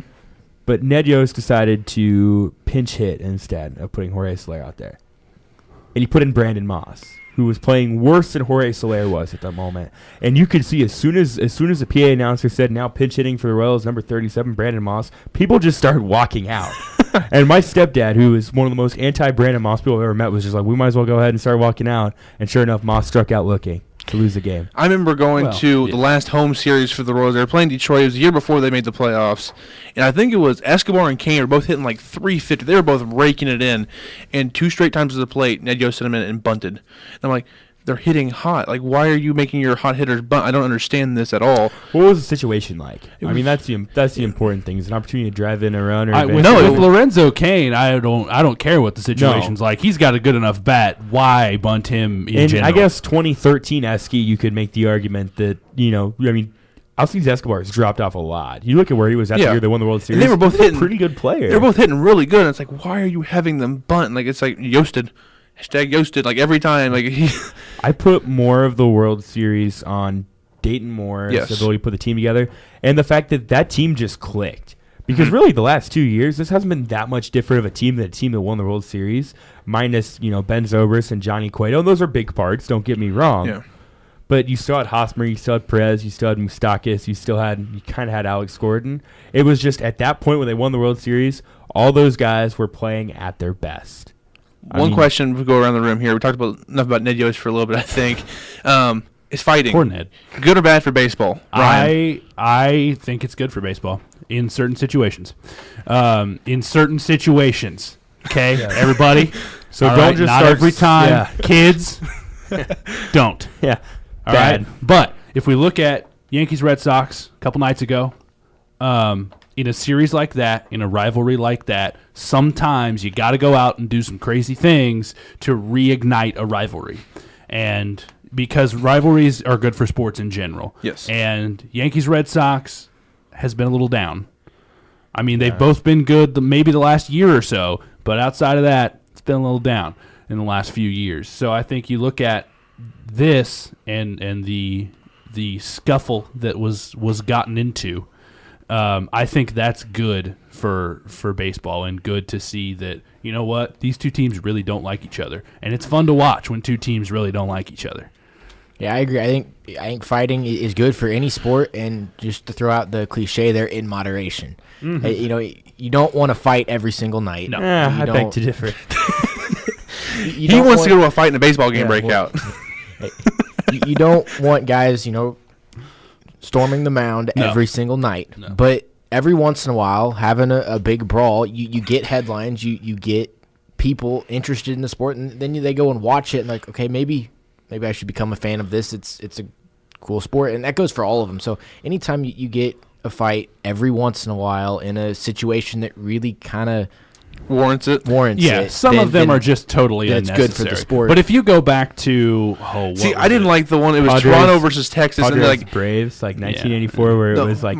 Okay, we're not going that far back. Jeez, Odor versus Batista, when they got into a fight a year after the playoffs. Yeah, like, that was what are you guys ridiculous. doing? Just stop it. Like, Texas, you lost. Get over it. I don't know. But didn't Batista slide in? Like, he kind of went out of his. He slid hard, but he went out of his. It's because they threw at him like the last bat he had in the series of the season against them, because the Texas. And what's is petty. this stuff with the the guy that bunted for a hit in a 7-run ball game, and people got mad at him for that. I'm gonna go ahead and say why. I have a question to go around the table after we get to this one.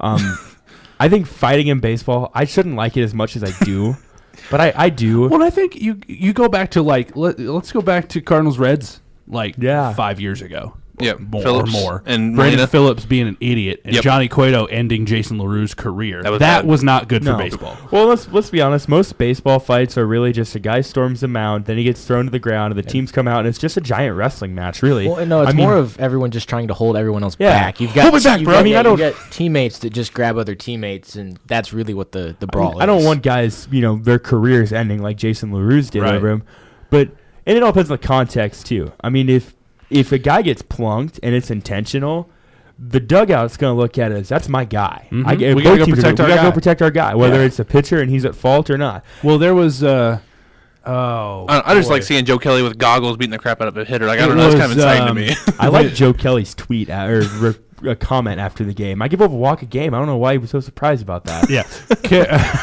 Like, It was a few years back, Cardinals Brewers. Niger Morgan took issue with something that Well, he was Chris a clown. Carpenter was saying on the mound. So he was jawing back and forth at Chris Carpenter, and Albert Pujols walked over and said, we're not playing this game." And Niger Morgan then promptly ran after, and had to be pulled back. And that's a situation of a guy. Even guys on the field are like, "No, I got to protect my guy. I got to protect my pitcher. I got to, we're not playing that game."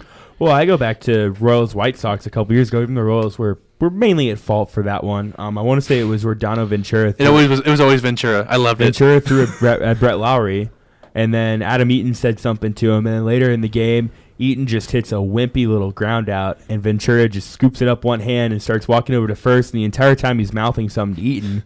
Well, Eaton charges the mound. One of the first guys to come in is Lorenzo Cain from center field, and I remember Cain That's throwing speed right And there. I remember Cain throwing a punch that missed, and thinking, "Man, if he hits, that's like a 25 or 30 game suspension."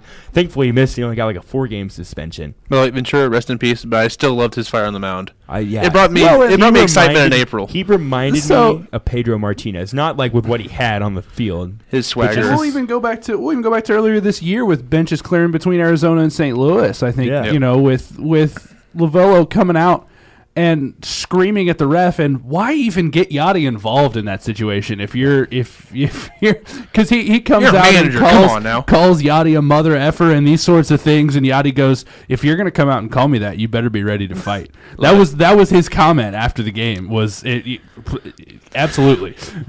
And we're going to take a break here. We talked a lot about baseball, but it's all right, Trevor. You're going to be happy because we're going to talk about machines that go vroom vroom around in a circle next here on the Weekend Sports Kickoff on KNWT Channel 8. As we are back on the Weekend Sports Kickoff, Devin Albertson, Trevor Mater, Jacob Blair, but they'll be pretty much taking a break for this segment. It's Ryan Trevor and might the talk a Master. little. Maybe. Ryan and the Masters Not as here. much as Ryan. Well, As okay. Patrick Reed won the Masters. Yes, he did. Ricky Fowler second. Jordan Spieth roared back to finish third at the Masters. I'll tell you what, I was pulling for Ricky to get his first major championship. I think he's still he was going in and is still the best player in golf without a major championship. So I think this is going to be the year. As good as he's playing, I don't see him coming out of these next 3 major championships without one. And Patrick Reed, just that second round that he put together, second and third round, really both of them were just incredible.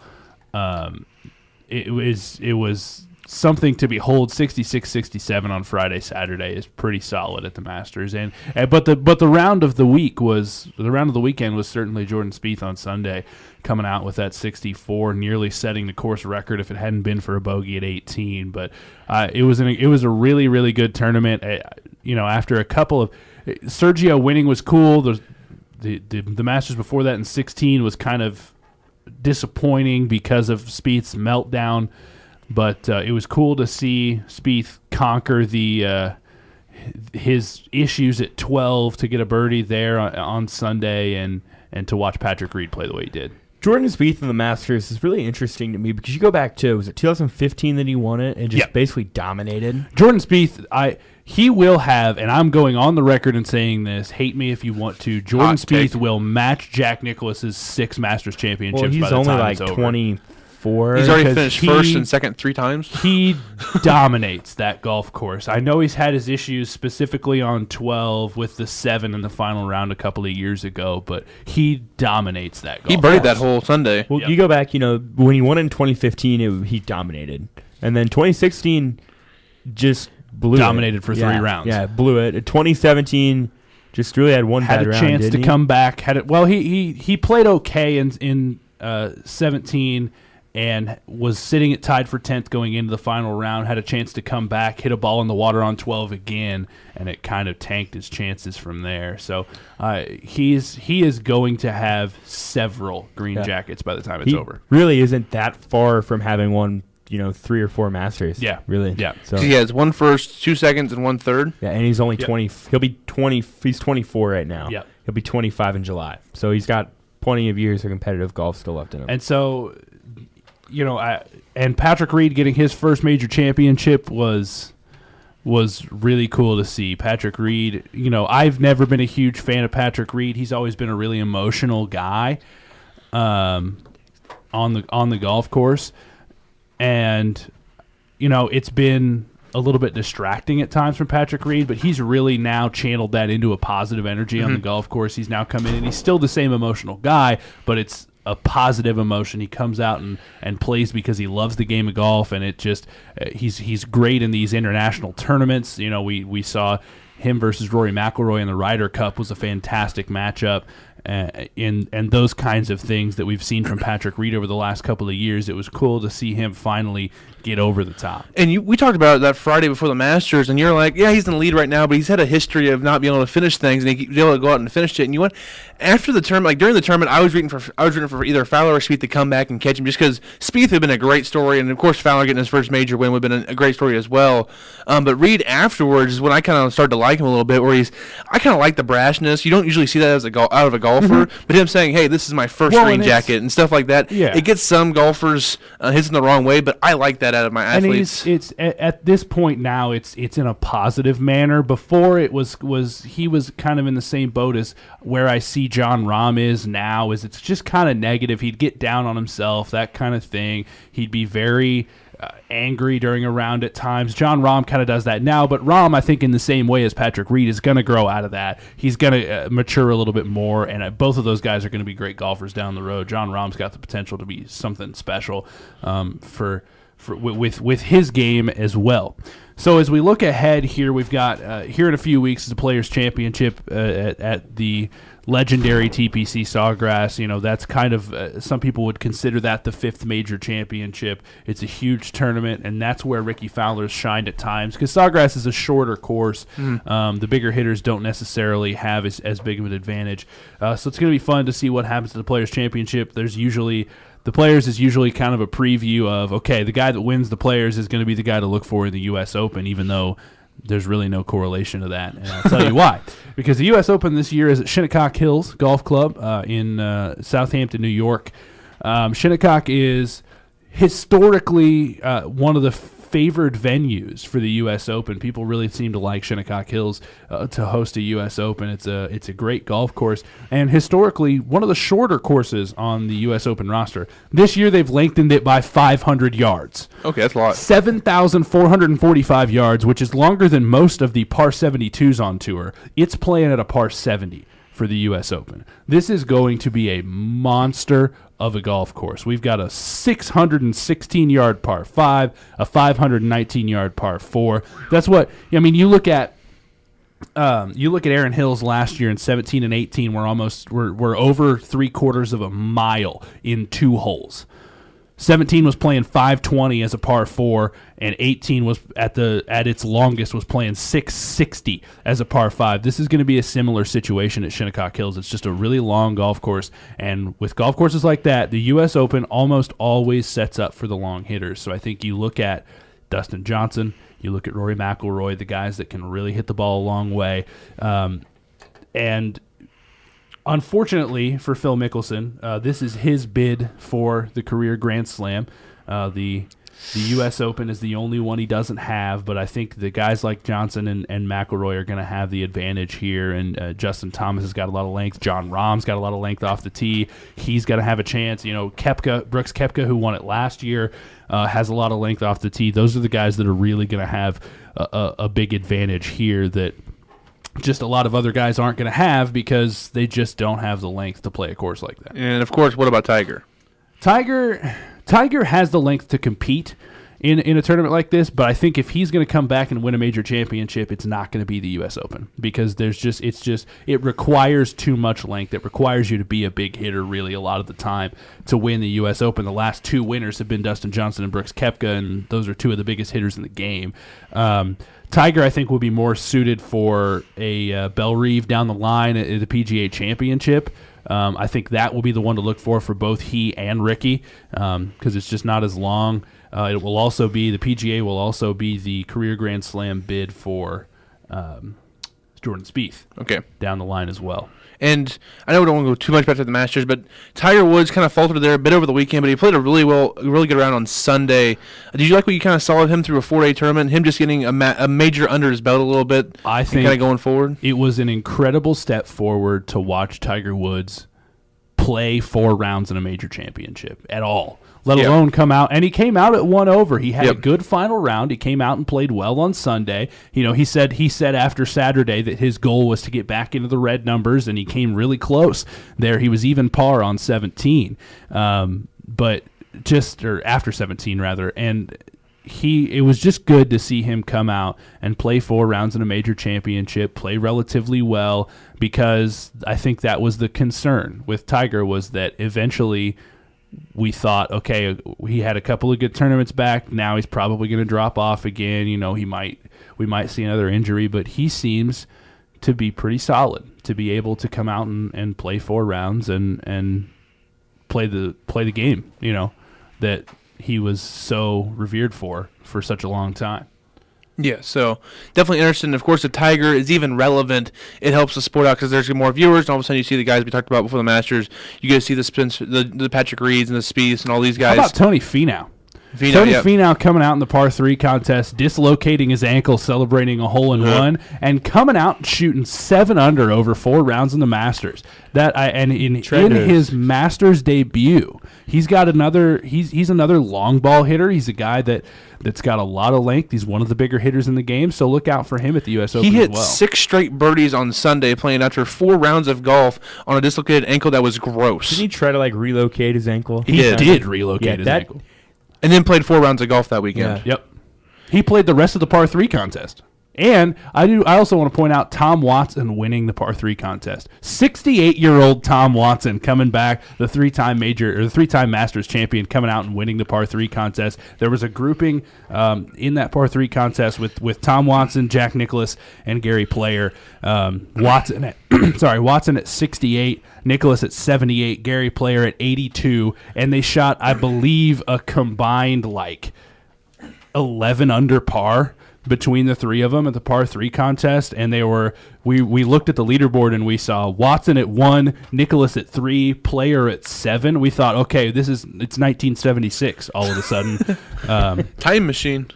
It was just really cool to see those guys go out and play a little bit of golf. It was just fun, and Nicklaus's grandson going out and hitting a hole-in-one on Wednesday at the par 3 contest was fun as well. And also, I probably watched some more golf this weekend than I have in a long time because Sunday was interesting. It was a fun tournament. It was a lot of fun, yeah. And by the way, I just like to watch golf. It's that's an incredible shot. I can't make that shot in my wildest dreams. That's an insane shot. Spieth's par, what was it, his putt on, 16?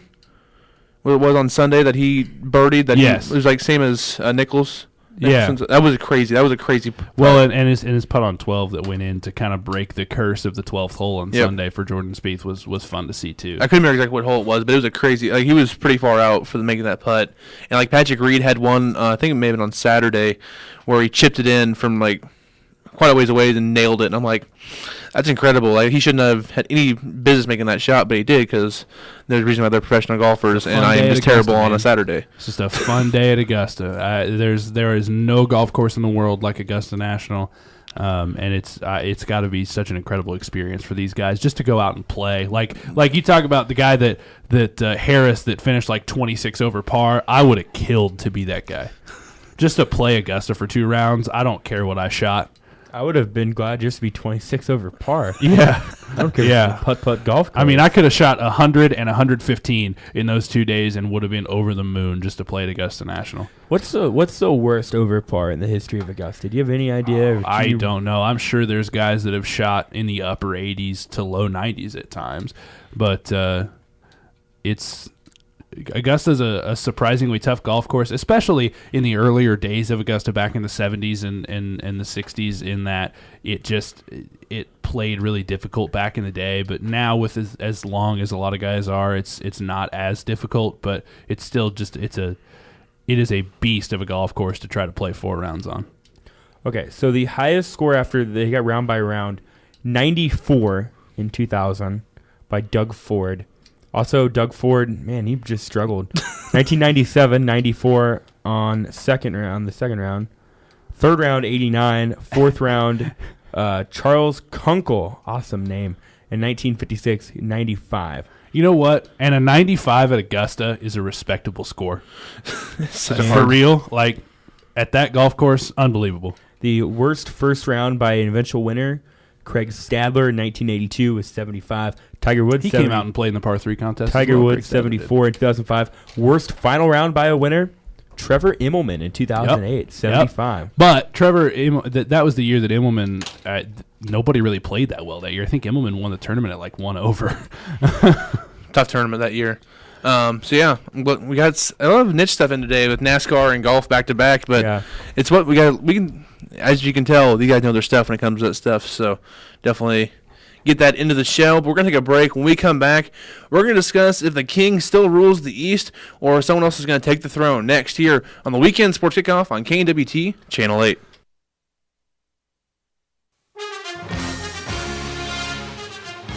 And welcome back into the Weekend Sports Kickoff here on KNWT Channel 8. It is time for the NBA, talking about the Eastern Conference playoffs. As, of course, we're going to start with the first round games. We have Raptors versus Wizards, Cavs versus Pacers. In the 4-5 matchup, the 2-7 is Celtics versus Bucks. And the 3-6 is the 76ers versus the Heat. I'm kind of just opening it up to the crew right now. What do you guys think so far of these series? And personally, I like the matchups here. I think it's going to be a pretty good playoffs for NBA standards in the first round. I think a lot of these teams match up well with each other and should be a couple interesting series. I'm looking at Boston-Milwaukee is going to be a good series. Yes. I think Giannis is going to provide Boston with some issues. And that, to me, would be, if there was an upset pick in the Eastern Conference, Milwaukee over Boston would be my pick. I just think that you know, as athletic and as good as Giannis is as a player, he presents some issues for Boston that I'm not sure that they can overcome, especially without Kyrie. So I'm gonna go ahead and pick that I think Boston gets beat this in this series. And that's definitely possible. I wasn't able to go out on that limb because I think Boston, because of Brad Stevens, he's that good of a coach. He can scheme a few things. Brad Stevens is a fantastic coach. We saw even when he was at Butler was that he went a long way in the tournament with some rosters that weren't exactly that great. Yeah, he's done a great job of scheduling stuff, and defensively, they're just so good. I think in this series, a couple games could be first team to 90, 95 points wins, and I think it's definitely possible there. And I just think Boston in 7 games, I'll take them in a game 7 against Milwaukee, but I can definitely see the argument where Milwaukee will have the best player on the floor, and you have the best player on the floor, you have definitely a good chance of winning a series. Yeah, absolutely. I think maybe I just want to see, and I don't know that both these teams will get there, but I just kind of want to see a Philadelphia-Milwaukee Eastern Conference semifinal. I think that would be... See Giannis versus Simmons and Embiid? Yeah, I think that would be... That's what I'm hoping for. That's fair. Hi, Kramer. How's it going? How was the baseball game? You know, I'm a little sunburnt when it was cloudy. So, yeah. So you're cloud burnt? Unfortunately, the Bearcats lost 8-3. That's true. Hope you had a good time over there. What do you think of the Eastern Conference, Boston-Milwaukee? I mean, Boston, they're not healthy. So I can feel like Milwaukee could easily, kind of win this. It'd be an upset. I mean, kind of, sort of. Mm-hmm.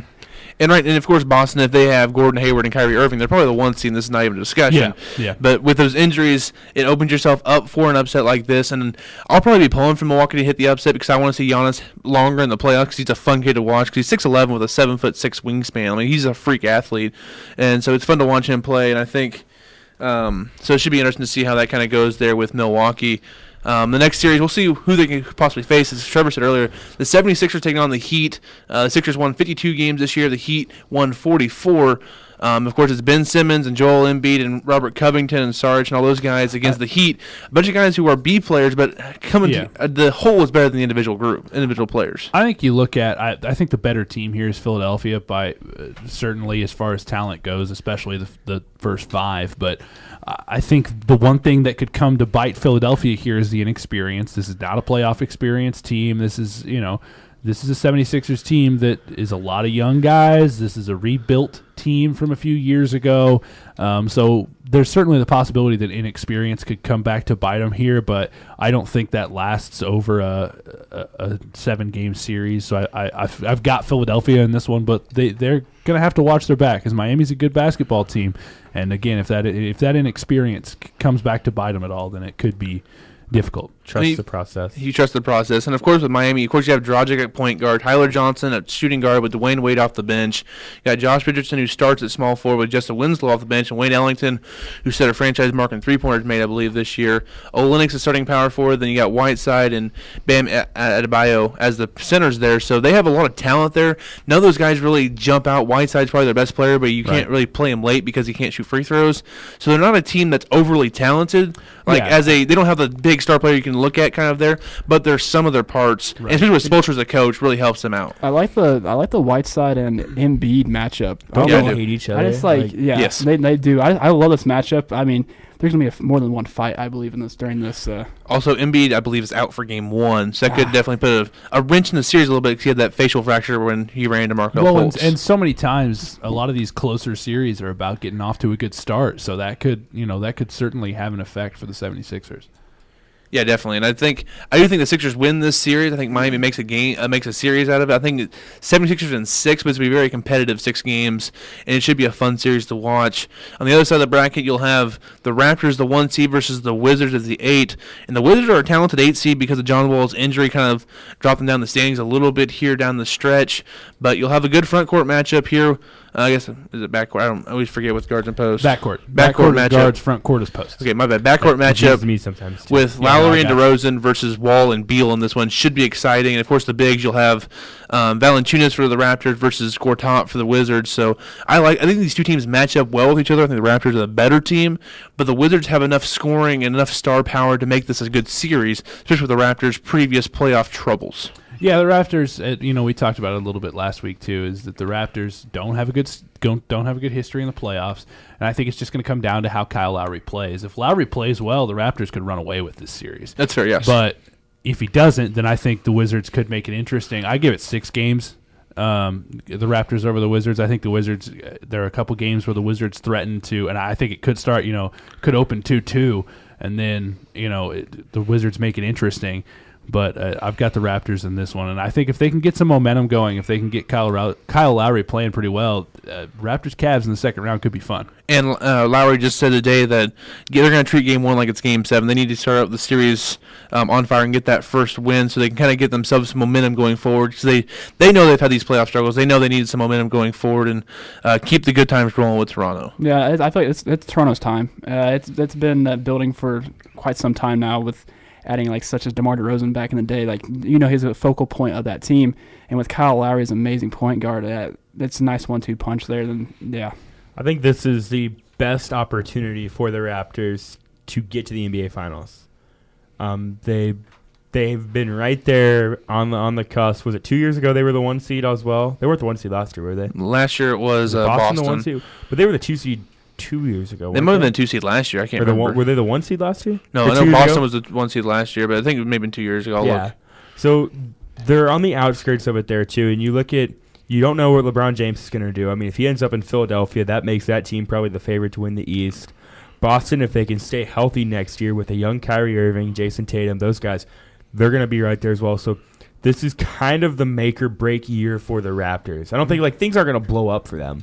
Yeah, the last 5 years they've been a 4 seed, the 3, the 4, back to the 2. Then they were the 3 seed last year due to a tiebreaker with Cleveland for the 2 seed. So they've been right there, and this year they're finally the 1 seed. So they've been in this mix for the past few years in the top half of the East. I think it's going to go 7 games, but I think Toronto wins the Game 7. They might win Game 7 handily. I just think it's going to be a fun series, and I think Washington can get hot enough games. And they're just the problem with Washington is they're not consistent enough for me to pick them in a series. So that's kind of what it's at right for Washington to pick them to upset the 1 seed Toronto, but I think it could be a fun series to watch because of the guard play in that one. In the final game, the 4-5 matchup, Cleveland versus Indiana. Yeah. I think we all kind of have the same reaction to that one in that Cleveland is not really the 4 seed in this Eastern Conference. Yeah. I mean, it's just they're not really the 4 seed. They really feel like probably the 1, honestly. They're still the favorite in my eyes to get out of the Eastern Conference. I know they're a lot of people's favorite too, but Cleveland in maybe 6 if Indiana can get something interesting going. I'd like to see Indiana beat Cleveland, so all this hype around stuff, and LeBron can get his facts straight on which team he wants to go for next year. If Oladipo can show up and just play out of his mind, then maybe it might make it interesting. But I think at the absolute best case scenario for Indiana, it's 6 games. And I'm going to say 5. And it is noted LeBron has won 21 consecutive first-round games. But if they do get out to, if they get it into 6 games and they can get a situation where they can get into Game 7, then who knows? But yeah, and that means he's swept the last 5 years, and of course the year before they won the series. He's never lost in the first round in his career so far. I don't think Indiana's a team. I think Indiana does get a game in this one. I think it's gonna be a 5-game series though. Yeah. I think LeBron knows that he don't need to play as many games as possible. He knows he needs to get in and out of these series, and I think 5 games is what he's going to limit it to here. Even though seeing more Lance Stephenson's always entertaining because he's Lance Stephenson, and he always just crazy stuff like block Dwight Howard. Okay, turn the ball over, block Dwight Howard, and then watch the guy behind you dunk it as you're taunting Dwight Howard for blocking him. It's just a typical Lance Stephenson scenario. Yeah. I hope he blows into LeBron James' ear again. No, that'd be funny. It was great. So that's what's happening in the Eastern Conference. We're actually going to take – it's going to be a pretty short segment here. So we'll just go semifinals. For each one of your guys' teams, I'd have Toronto versus Cleveland. I'll have Cleveland take that one. And then Philly versus Boston in mine. Philly winning that one. So I have Philly versus Cleveland in my Eastern Conference. I just kind of go around the table and what you guys have for your Eastern Conference matchup. I got the same thing, except I've got Milwaukee over Boston instead. Okay. And then I've got Philly over Milwaukee.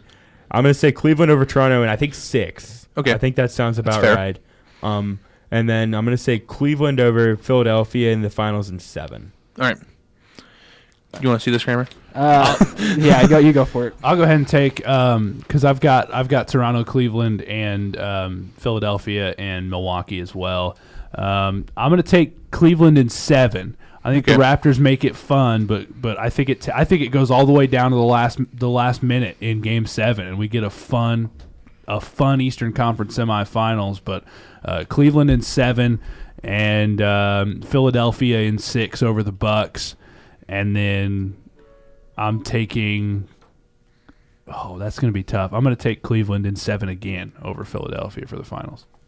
Kramer? All right, so I'm going to go Toronto, Cleveland, Philly, and Milwaukee.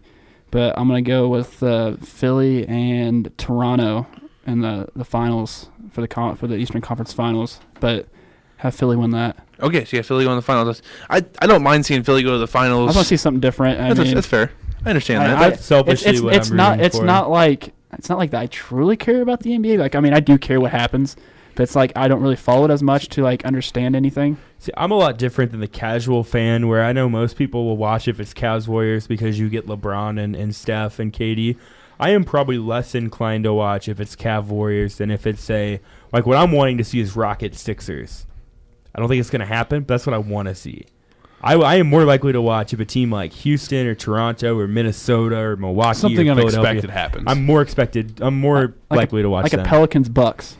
Yes, that'd be crazy. I don't think it game ratings. I don't Davis care. versus Giannis. I would watch it, but I don't care about the ratings. I know ABC does. I mean, personally, I'm gonna watch the NBA either way because I'm an NBA guy, so I'm gonna watch the NBA because I enjoy it. I hate when people in college basketball they're like, "Oh, I'm not gonna watch the national title game if it's North Carolina, Kentucky." It's like, yeah, you are. Yeah, you are. It was Villanova, Michigan this year. People watched. Yeah, people are. I'm not even a major NBA fan, and I watch the NBA finals. I tune in. I mean, I might not watch the whole game. I mean, it depends what my schedule's like. But I mean, I'll tune in. You're not scheduling around the. I'm not. I'm not scheduling the NBA finals. I do. I'll schedule on the Super Bowl. We know you do. I'll schedule around the Final Four. But not the NBA finals. Nah. Yes, that's what we kind of have for our Eastern Conference kind of recap there. We'll take a break, and then we'll come back, and we'll talk about the Wild Wild Western Conference next here on the Weekend Sports Kickoff on KWT Channel 8.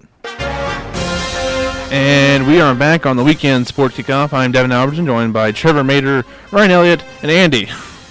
I don't know your last name. Johnson. Okay, I never learned that, so we're going to talk about the Western Conference. I just want to acknowledge Andy being from Iowa. That is the most Iowa name ever. It Andy is. Johnson. It really is. We're not 100% sure he's not in the witness protection program. Andy Johnson from Iowa has got to be one of the most witness protection names I've ever heard in my life. I was going to make a ginger joke, but I decided against it, just in case there's any. You caught me red-headed. Yeah, yeah. There's your joke. In case there's any fellow gingers out there listening, I don't want to offend them. Whatever. No. That would be something you would say. As many people who are already upset this week, I guess why not just? Yeah, why not? Follow me on Twitter at Devin Albertson. Yeah. We'll have a good discussion. The seeds in Depends the what West. your definition of good is. Yeah, it will not be a good discussion. It'll be highly entertaining. It will. It was. The Western Conference seeds Houston 1 seed, followed by Golden State, Portland, Oklahoma City, the Jazz at the 5, New Orleans 6, San Antonio at 7, and Minnesota sneaking in that last spot, beating Denver in the last game of the regular season to secure a playoff spot. So the matchups will be Houston versus Minnesota, Golden State versus San Antonio, Portland versus New Orleans, and Oklahoma City versus Utah. We'll start with the 1-8 here, Houston versus Minnesota. A lot of talent on the floor for the series. Yeah, but I think the Minnesota dream quickly ends, unfortunately. I give it 5 games, 6 if they're lucky. Houston's just too good. They're just too good. And it really all depends on which Taj Gibson we get. Like, if we get the one that we saw at the end of the Denver game, like, if we get that, we're going to have a good series. But if we get the Taj that, kind of flaked out in Oklahoma City, then we're going to get, a sweep or a 5, Yeah. Trevor? Get your brooms out. Sweep? Because there's some sweeping to be done. I'm not going to go with the full series. I'm going to go with 5 games. I think one game in there, Cat or Butler will just go off from Minnesota and they'll win a game, probably in game 3 or 4 at home. But it's Houston, their offensive firepower is just too much. And even when you have guys like Butler and Wiggins who are decent wing defenders, like Butler's a really good wing defender and Wiggins is still learning the craft. But when you have guys like Chris Paul and James Harden, it's too hard to stop with too many. It's just really hard to stop on the outside. And really, Clint Capella, I talked about this earlier on my morning show with Luke Sanders. Clint Capella has roasted Minnesota every time they've played. He's already averaging 16 points a game versus them, and he's Clint Capella. All he does is dunk. Like he has no other offensive game. I'm saying the Wolves come out, win game 1 in Houston, and then lose the next 4. Get everybody excited for the playoffs, and then just nothing else. And you still have to worry about the Rockets. They do have Mike D'Antoni. He doesn't have a lot of playoff success, and even Chris Paul and James Harden, their 2 best players, haven't had a lot of playoff success on their own, but I think together they can do it. Yeah, there's too much talent on that team not to win. Even other guys like Eric Gordon off the bench, and you have other guys out there, Clint Capella, as I said earlier, Ryan Anderson can hit some threes. They're just too talented. Even with Bama Mute being out for a little bit with an injury, they're still talented enough that I think they win this series pretty handily. But I think it's going to be a highly entertaining 5 games, but it's just going to be 5 games. Up next will be the 4-5 matchup, Oklahoma City versus Utah. I think OKC is definitely the more talented team here, but the Jazz, they play really good team basketball. They're kind of like the Celtics of the Eastern Conference. I mean, they're so defensively sound.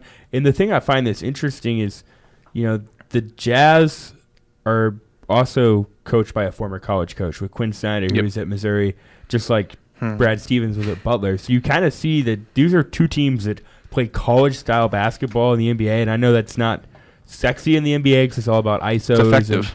But I enjoy it. Like, I like teams like the Jazz. They get Joe Ingles wide open looks. Well, and Donovan Mitchell's been playing really, really well, and Rudy Gobert, a really good defensive player. So, it'll be an interesting matchup. Like, I have Joe Ingles. He was on my fantasy basketball team this year. He's 30, and he's never been athletic or anything like that. And he's playing really good. He's averaging over 11 points a game this year. Like, he shouldn't be doing that much. And, like, seeing him on the floor, he's fun to watch, actually, because he just plays smart basketball. Yeah, Joe Ingles just looks like a guy that shouldn't be. He shouldn't be doing that much is kind of the entirety of the Utah Jazz's season right now. For honestly, they lose Gordon Hayward. Yeah, and they shouldn't improve. be where they are. Really, I mean, when you look at it on paper, the Utah Jazz should not be where they are. But Donovan Mitchell's just been so good. Yes, he has. He's been he's been really something to watch, and I think probably should be the rookie of the year. There's a lot of arguments between the two. Simmons will probably win it, but anyway, that's not what we're talking about. But I just think that Donovan Mitchell is not going to quite be enough to take care of the Thunder. I think Westbrook's just at some point. I think it's going to take a couple of games, but at some point, Westbrook's just going to take control of this series. Mm-hmm. And if you look at Utah on their roster, you kind of talk about there, Donovan Mitchell, led them in scoring this year. You have Rudy Gobert, Ricky Rubio's kind of had a career resurgence there in Utah. He's playing really well. International team, it's something else. Derek Favors, they got Jay Crowder in the trade, Joe Ingles, Cephalosha. I mean, they just have guys, Dante Exum. I mean, almost all their guys are overseas guys, and they're just really talented. They play a fun style of basketball. If you watch them play, it's like there's no reason like Ricky Rubio and Joe Ingles are getting wide open looks, except for maybe Ricky because no one trusts his 3-point shooting. But I'd love to see a map of the players that play for the Utah Jazz. That would be. Yeah, it's almost like the San Antonio Spurs from a few years ago. It's They're Patty everybody. Mills and Boris Diaw. But their one domestic guy was Tim Duncan, and he's from the Virgin Islands. Like he's played Wake Forest, but he's from the Virgin Islands. So it's kind of the way they roll there with San Antonio. Now with kind of Utah, they just kind of find the diamonds in the rough there a little bit. That's what you got to do if you're a team like and Utah. And you know what? Utah's played a little San Antonio-esque this year. Yes, they are. Mm-hmm. You know my favorite part about the Utah Jazz is David Stockton. Yep. How'd you know I was going to go to that? Because I see him on. I think he's played 3 games this year for Utah. Yeah, I mean, like obviously he hasn't played because much. it's you. Yeah, it's you. Because that's something that I would enjoy. Did his dad play there or something for a few years? Right. Just a couple. Just 20. He's only like one of the best point guards. Just 2 straight decades there. Yeah, I'd venture to say probably the best point guard. I'm going to go on a limb. I'm going to take Utah in 7. Because Oklahoma City doesn't really. I mean, Russell Westbrook in the playoffs. I know it's a different Oklahoma City team than they've had in the past. Or maybe it's just I grow to dislike Russell Westbrook more and more every day, and I'm picking against him. But I'm going to say that's the inner John Stockton in you coming out. Because I think that's what it is, too. Polar opposite. I almost rocked my John Stockton jersey for Jersey Day. Speaking of which, we need to talk about that for a minute. We haven't even mentioned it. But I'm going to take here in a bit. We'll get after. After we do our picks, we'll do that real quick. Andy?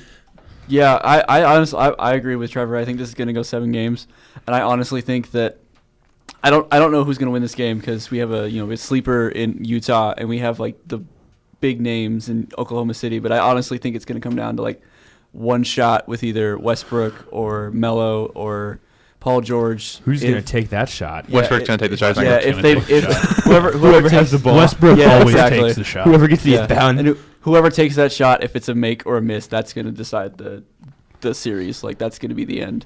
And I really wanted to take the Jazz. I just wanted to because I want Paul George to leave Oklahoma City and go somewhere else and play with a guy I think he could be easier to play with. And but I couldn't pick against.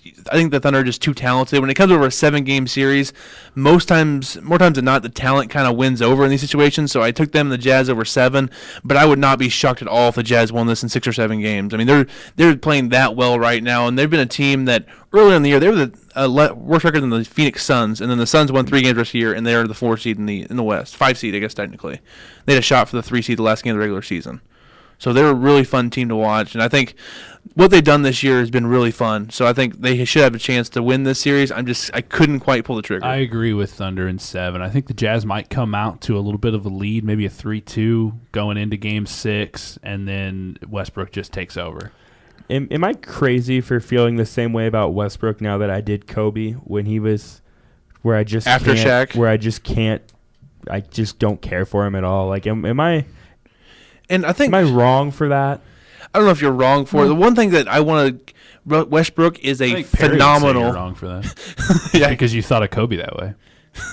I don't care. Westbrook is a phenomenal athlete. He's a phenomenal basketball player. Like he's a fun guy. Like just watching athletically, like he's a really good basketball player. But I think he's hard to play with, and I do think he gooses his rebound stats. It's not saying anything about his points or his assists. I think he does a nice job in both those. I'll tell you what, to average a triple-double back-to-back season is pretty cool, though. I mean, I know it's not necessarily. How many guys were passing up but wide open shots last year so Russell Westbrook could take contested shots?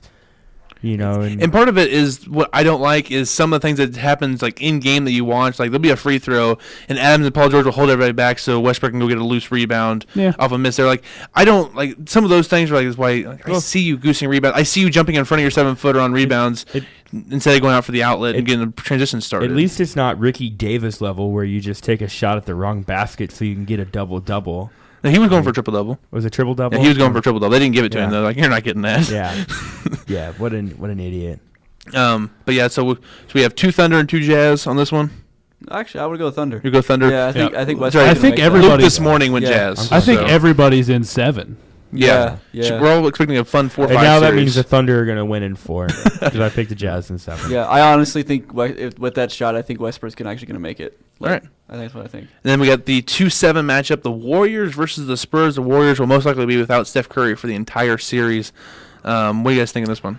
This isn't the Spurs team that I grew up rooting for. There's no Tim Duncan, obviously, Of anymore. course, you grew up rooting for the Spurs. What's that supposed to do? Because they're fundamental, and I enjoy good fundamental basketball. That's exactly what that's supposed to That's mean. for the WNBA. You can. There's other yeah. reasons Don't too, say Trevor. it. That's fine. But I think the Warriors win, breaks and I think they could win it in 5. Really, even without Steph, I think this is a better team. And definitely if Kawhi's not playing, I'm gonna say the Warriors in 5.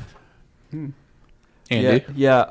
I don't. Is there any news about if Kawhi's going to be playing this game or not? No. There was a Series. tweet from 2017 said he's out, but that didn't help us now. Yeah, it doesn't. I'm so mad about that. So if Kawhi is in the series, then I think that the Spurs are going to pull it out because they have, they have LaMarcus Aldridge. They got that pretty good bench. I mean, they got a really good. They have the good coach. They got Coach Pop. Yeah. But if Kawhi is out, with Durant and with Thompson and with Draymond, all those guys. Draymond, Yeah. with those guys, I just can't see San Antonio staying with them at all. So I think San Antonio will probably get a game or 2, but then it'll be all Warriors. Ryan? This is the one I'm getting the brooms out for. Even without Steph Curry, I think the Warriors are just going to come out and be, I think they're probably a little unhappy that they're the 2 seed right now. I think they felt like they could have had a better regular season. They could have been the number 1 seed in the Western Conference. I think they're going to come out and show that, and I think San Antonio is just going to bear the brunt of that. Without Kyrie, this, as you mentioned, Trevor, this isn't the San Antonio team of old. I just think that Golden State's going to come out angry, and San Antonio's just going to feel it big time. Yeah, definitely a good chance of that in this one. And my thing is, if you look at this roster, the starting lineup for the Spurs, it's been a heck of a coaching job by Coach Popovich. You have DeJounte Murray, Patty Mills, Danny Green, Kyle Anderson, and LaMarcus Aldridge as your starting 5. Yeah, this Other isn't than LaMarcus Aldridge, who? Yeah, this isn't Tim And Patty Duncan, Mills, I guess. Tony Parker, Patty Manu Mills, yeah. Ginobili. Patty Mills is a 6-foot shooting guard. Robert Sometimes. Horry, Bruce You know, Bowen. This Well, isn't. It's the same when we have Ben Simmons as a 6'11" point guard. Well, DeJounte Murray is the point guard. He's 6'5", so they switch on defense, but makes sense. DeJounte runs the point on offense. But also, it's just kind of crazy to see what they've done with that roster. And, of course, their bench isn't bad with Tony Parker, Manu Ginobili, some guy named Brandon Paul, But Rudy they're- Gay, and Pau Gasol. These are, I don't want to say washed up, but 10 years ago, that would have been a championship roster. Their second team would have been a championship roster 10 years ago, they did have a championship roster. Right. With some of the guys that are on the second team right now. Yeah. Because was Patty Mills on the? He was on the championship team. The Wasn't last he? one, And yeah. He played pretty. 2013 when he was. Or 20. Did they win in 13 or 13 or 14? 14, whatever it was, yeah. But he played decent in that series too, didn't he? And Boris Diaw played pretty well. Boris Diaw too. played out of his mind. It was Yeah. annoying. It made no sense. Chris Bosh couldn't guard Boris Diaw, and I was baffled. Yeah. Didn't Danny Green play out of his mind in that series too? It was a series before that he did, and the Heat won without, in spite of it. Yeah. So it was crazy, everything that happened in that series. But yeah, the Spurs, I think they're as always, Coach Popovich, they're always well coached. They're gonna get shots like that, and I think with Curry out, they can get a couple games. But I think when the Warriors win, they're gonna blow them out. But I think the Spurs can squeak out a couple of wins here in the series. I think it's going to be Warriors in 6, but it should be an interesting series there. And the last one, Trailblazers, Pelicans. It's Damian Lillard and C.J. McCollum with Nurkic against Anthony Davis and Drew Holiday in this one.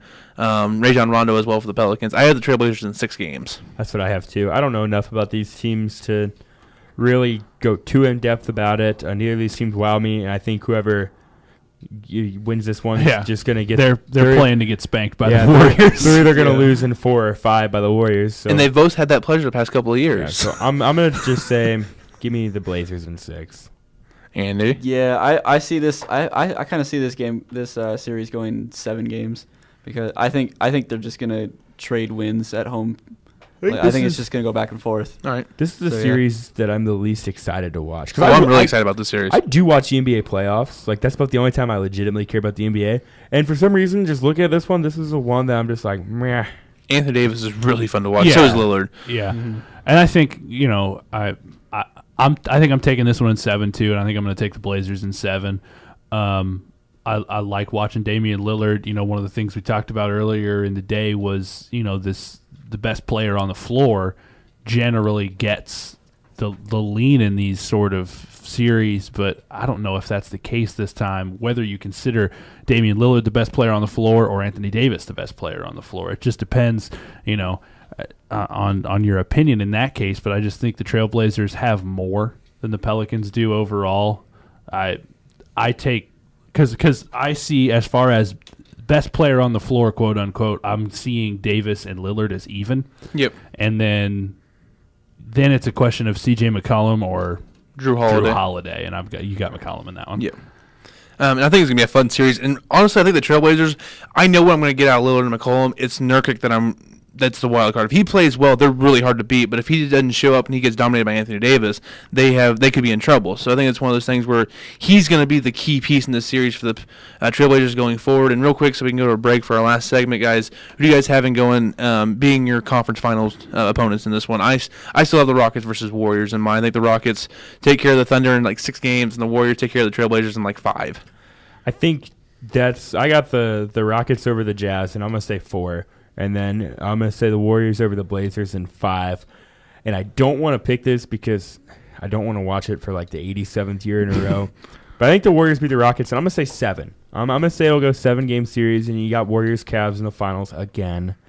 And it's only for the 4th straight year. Selfishly, I want to see like the Jazz. Give me Jazz Sixers. Give me that. I don't know if I want that, but okay. or me being the basketball fundamentalist I am, give me Jazz Celtics. Give me a 75-70 NBA Finals game. That's what I want in my life. Go to the corner. Andy. He's already in the corner. So I'm a little bit of an optimist. I honestly think that the Timberwolves might pull this one out in 7 games. And then I think that Oklahoma City is going to go in 7. So I think in that series, I honestly think the Wolves are going to take that one. And on the other side, I think Dub Nation is going to win. And I think sorry, a little crack in my voice, but I think that the Warriors are going to represent the West, and I wasn't here for the Eastern Conference, but I'm just going to say that I think it's going to be a Cleveland Cavaliers Dub Nation rematch again. All right, and Ryan. All right, I've got Rockets Thunder in the semis on the 1-4 side, and I'm taking the Rockets in 5. Warriors over the Blazers in 5 as well. Rockets Warriors is going to be a fun series. I'm taking the Rockets in 7. Okay. I think it comes down to Game 7. The ball's in James Harden's hands to win it at the end of the game, and Harden gets it done on his home floor. Yeah, and I think then we're looking at Rockets Cavs in the finals, and I think because I had the Cavs playing back-to-back 7-game series to finish the Eastern Conference, I think the Rockets get it done. That's definitely fair. I'm taking the Warriors. That's fair. I'm taking whoever wins the Western Conference to beat the Cavs in the finals. I'm a LeBron guy, but they don't have the horsepower. They don't have the defensive ability to stop either one of those teams from scoring 120 points a game. Cavs, Harden versus LeBron, Rockets Cavs could be a fun series. Oh yeah, I think the top 2 MVP candidates go at each other. It'll be fun. I'm gonna make a bold prediction. LeBron James in the finals will average like 33 points a game, but everyone will just complain about how they didn't win the finals. You mean like every year? Yeah. Yeah. All right.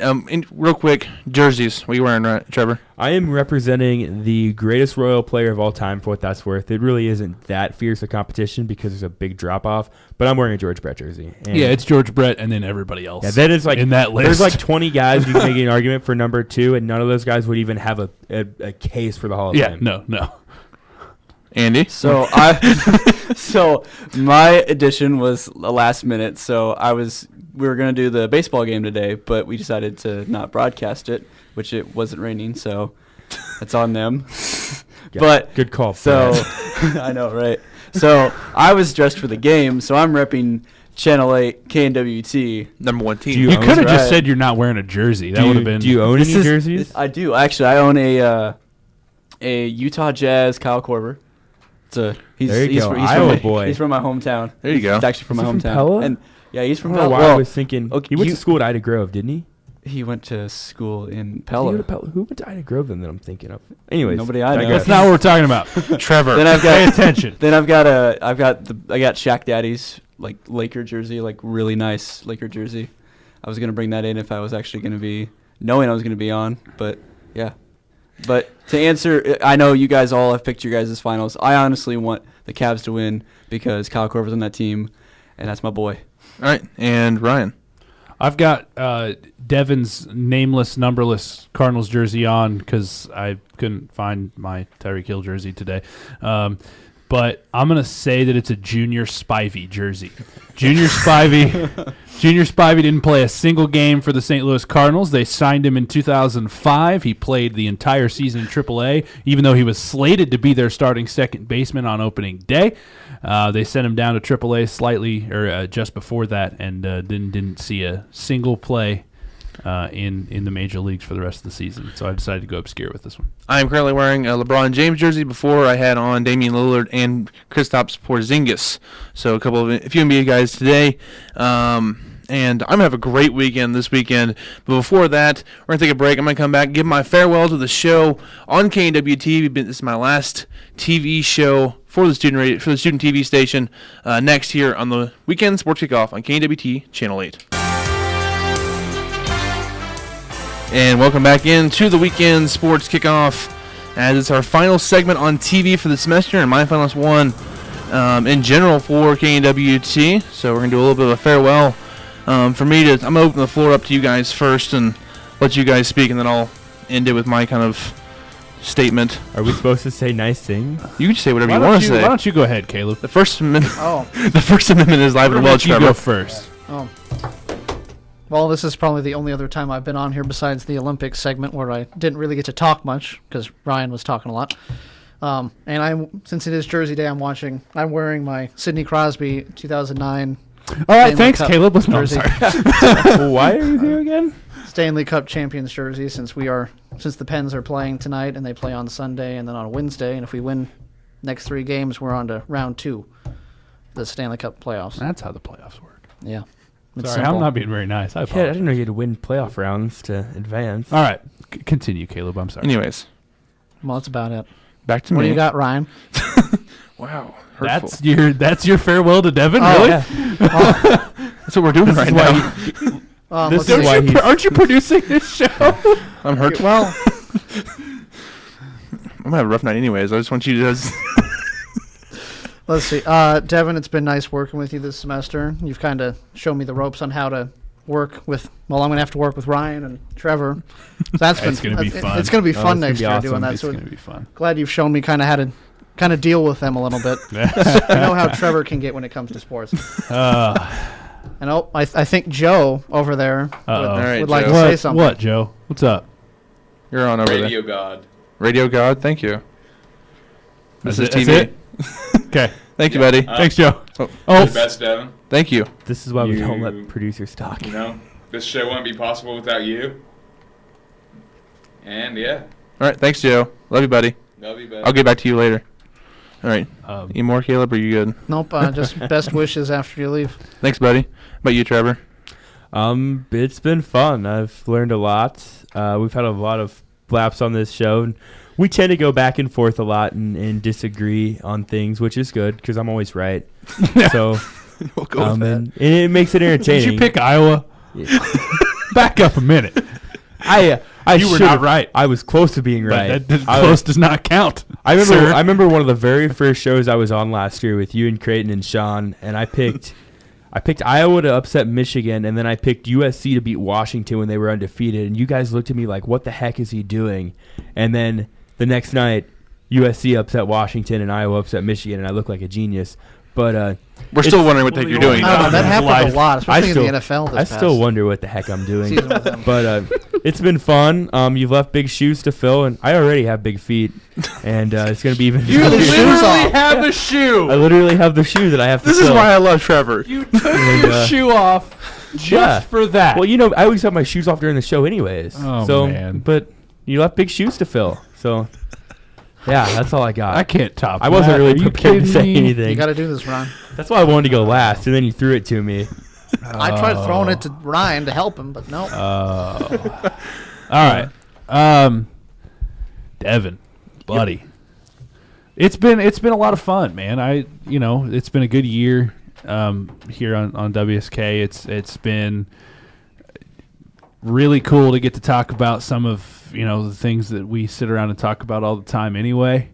And it's just cool to have an opportunity to do that. And without you and the sports directors that have come before you, continuing to move this show along, it would not be possible to do that. Not on a show like this. As your assistant sports director, we've had a lot of fun this year, working through some stuff, working through a rough by Northwest standards football season, and just general difficulties, as it were.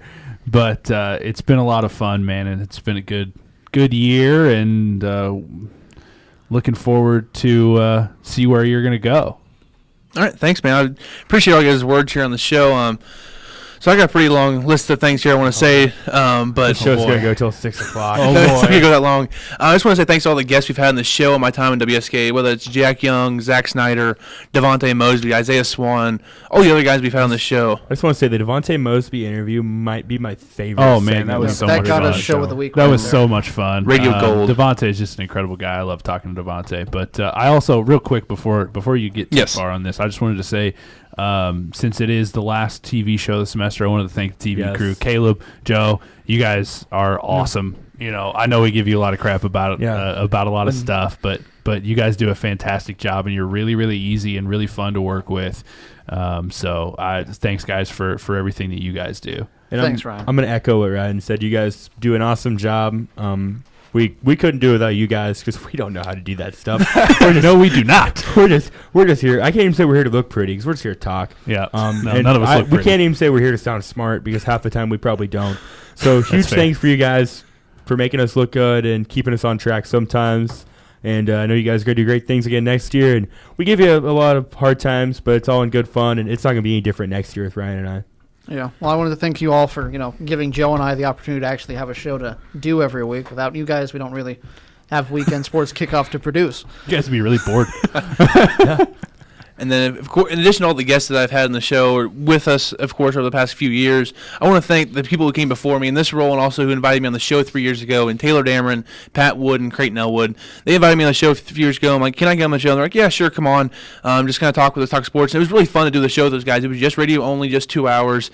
And then Creighton kind of helped evolve this show into a 2-hour show on TV. Then this year it's been a 3-hour show on radio and TV. So it's been really fun to see those guys kind of set up everything that I've been able to grow off of them for this show.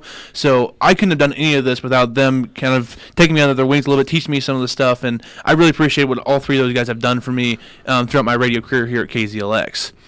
Okay, then I'm going to go to TV guys. I'm going to start with Joe. Joe, you've been on the show for a while now. You helped Tim Hanna before. He helped as much as you could when Tim was in charge. Tim was the GOAT. Tim doesn't do help very well. And I just want to thank you everything you did for the show, whether it's staying up late and making graphics, getting everything running on the TV side, figuring out audio issues with Will, and just stuff that's running through the show with and making us look good, as Trevor said earlier.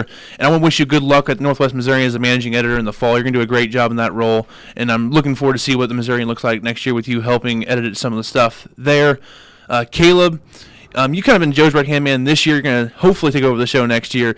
We could not have done all this show without you. I know fixing stuff, getting all these mics that you and Trevor are at right now, getting them positioned correctly is not easy to do, and you really help doing all that stuff. It's really fun. Keeping Joe in check. Yeah. Keeping Joe in check. And even though you're a Steelers fan, I still love you and everything you do, and I fully endorse you to be the WSK TV producer for the fall. Definitely the best man for the job, and I'm sure Trevor and Ryan look forward to working with you next year along with Kramer and Absolutely. Jacob. And then next up, the dynamic duo couldn't come today because they had a formal to go to, but Noah and Perry. I love those guys because those guys love the NBA almost as much as I do, probably even more. And they've produced a new TV show with Droppin' Dimes that they do every Thursday, and it's a hit. And their Twitter game on there is just terrific. It's fire. And I really enjoyed them coming on the show and talking basketball with us. And I really like what those two guys brought to the show because they know the NBA inside and out. And bringing those experts on, I think, really helped make our NBA sections even better. So I want to thank Noah and Perry for everything they've done for the show as well. Yeah, and I'm just going to go ahead and throw that out to them if they are listening. We need you guys to do that next year. Oh, yeah. No, I have already, as the general manager, Dropping Dimes will be a specialty show next semester, period. Whether they like it or not. It's fantastic. Yeah, it's just a great show. And it's been, for a show that just started, it's become a fire hit. I mean, it's a hit show now, and it's great because they're so good at what they do, and I really appreciate them. And I think they have a good future in front of them doing that and talking NBA because they know so much about it. Up next, Kramer. I just love his energy and his knowledge about sports. He's definitely my go-to guy for baseball, especially the Cardinal stuff, because him and Ryan both know more than minor league stuff than I do, and also fake wrestling. If I want any fake wrestling stuff, I go to him, also to Trevor. So I enjoy talking to Kramer about that You're gonna stuff. think fake when I put you through a table later. It's going to be a fake table. Don't worry And even though he's a Makes Raiders sense. fan, he's still a Cardinals fan, so I still love him because he's a Cardinals fan. He's So a Michigan fan. yeah, Michigan, go blue. It's a fun time talking with Kramer about all that stuff, and I look forward to see what he does with the sports department next year, doing maybe some sideline for football and stuff like that for Kramer. So I look forward to see what he does next year with KZLX and in a more in a bigger role. He's going to be actually in sports next year in the sub practicum. So I look forward to what Kramer can do there. Up next, Jacob. He had to leave early for some racing stuff, but I forget he's a freshman sometimes. He's so talented and just so much potential. I forget. It's like, wait, this is your first year here at Northwest. You should not be this good this early. He's more mature than me, and that doesn't take much, really. But we have a class together, and you would, me being the junior, him being the freshman, you would think it would be my job to kind of keep him in line. Nope. Nope, it's the exact opposite. And as we heard earlier with the NASCAR talk, he knows that stuff so well inside and out. He's going to be phenomenal in that going forward. And I can't wait to see with hopefully you guys' racing show next year and what he's going to do over the next 3 years here at Northwest. I'm really excited to see what he does. I think he's going to go places. And I think he's just so young and talented. I just think about the potential he has, and it's really just kind of crazy. Up next, Trevor. Yeah, that's me. And even though I fired you a million times so far this semester, Is he reading a script? Yes, I am. Yes. I thought about this very thoroughly. Why you gotta point that out now? Yeah. He almost made it. It's always Trevor. And I have thoroughly enjoyed working with you, though, on this show and in the sports department in general. Calling basketball games with you, a little bit of football, of course, yesterday with the spring game. I look forward to see what you guys do with the broadcast in the fall with that, because it's the biggest thing we have here at the sports department is the football broadcast and this show. And you're going to be in charge of both, so don't screw it up. I have full faith in you that you're going to do a great job. And I know some of your plans for the sports department for next year as sports director, and I can't wait for you to make them a reality. And congratulations on becoming the sports director. And I just can't wait to see what you do with this department and expand what I've done to the guys before me and make it into even a better department. Thank you. I'm excited. We've got a GM who I think won't completely suck. So You'll find out. We can get some good things going, and I've learned a lot from you and Creighton the last couple of years, and it was good when I got here, and it's really good now, and my goal is to make it great so then the next kids that come along, the kids that are sophomores or juniors in high school now, by the time they get here, it'll be even better. I'm going to come in on day one with a 47-slide PowerPoint that you're going to be quizzed on. You know how I do quizzes. And then finally, Ryan, you are by far the smartest guy I've worked with in radio. That's nothing against. To be fair, that is in radio. There's not a lot of smart people in radio. Just in general, Not Ryan, much. you were just so smart in everything you do, and just all the technical stuff that I really wasn't strong in. You were just so great and all that stuff, and why you're going to be a great general manager. You know the ins and outs of the business side of it too, and your sports knowledge is just a bonus on top of all of it. I think X106 is lucky to have you in charge next semester, and you still working with sports closely next semester with Trevor. I think it's going to make this show continue its trajectory up, and I think I'm just really glad I got to work with you and all the other guys here, and just being around you and some of the stuff that you say just made me a little bit smarter about stuff I do in radio, and it's just really helped me progress in my career. So I want to thank you for everything you've done for KCLX and for me here on the show, and I've just been blessed to be on this radio show for so many years here at the radio station, and I just kind of love what's going on right now, and I don't have much else to say here. It's the last TV show, and just really excited. We still have 2 more radio shows, but I think Joe is probably glad that you don't have much else to say, because we ran long. It's past 5. it's fine. It's a special day. Thanks, bud. Man, it's been a lot of fun. Yeah, It's been a lot so of fun. I love you guys. Love everything we done here for X106 and WSK, and that's it for us for TV. We will see you in the fall. Trevor will be in this seat, and we will see you in the fall here on KNWT Channel 8 for Weekend Sports Kickoff. Devin Albertson signing off for the final time.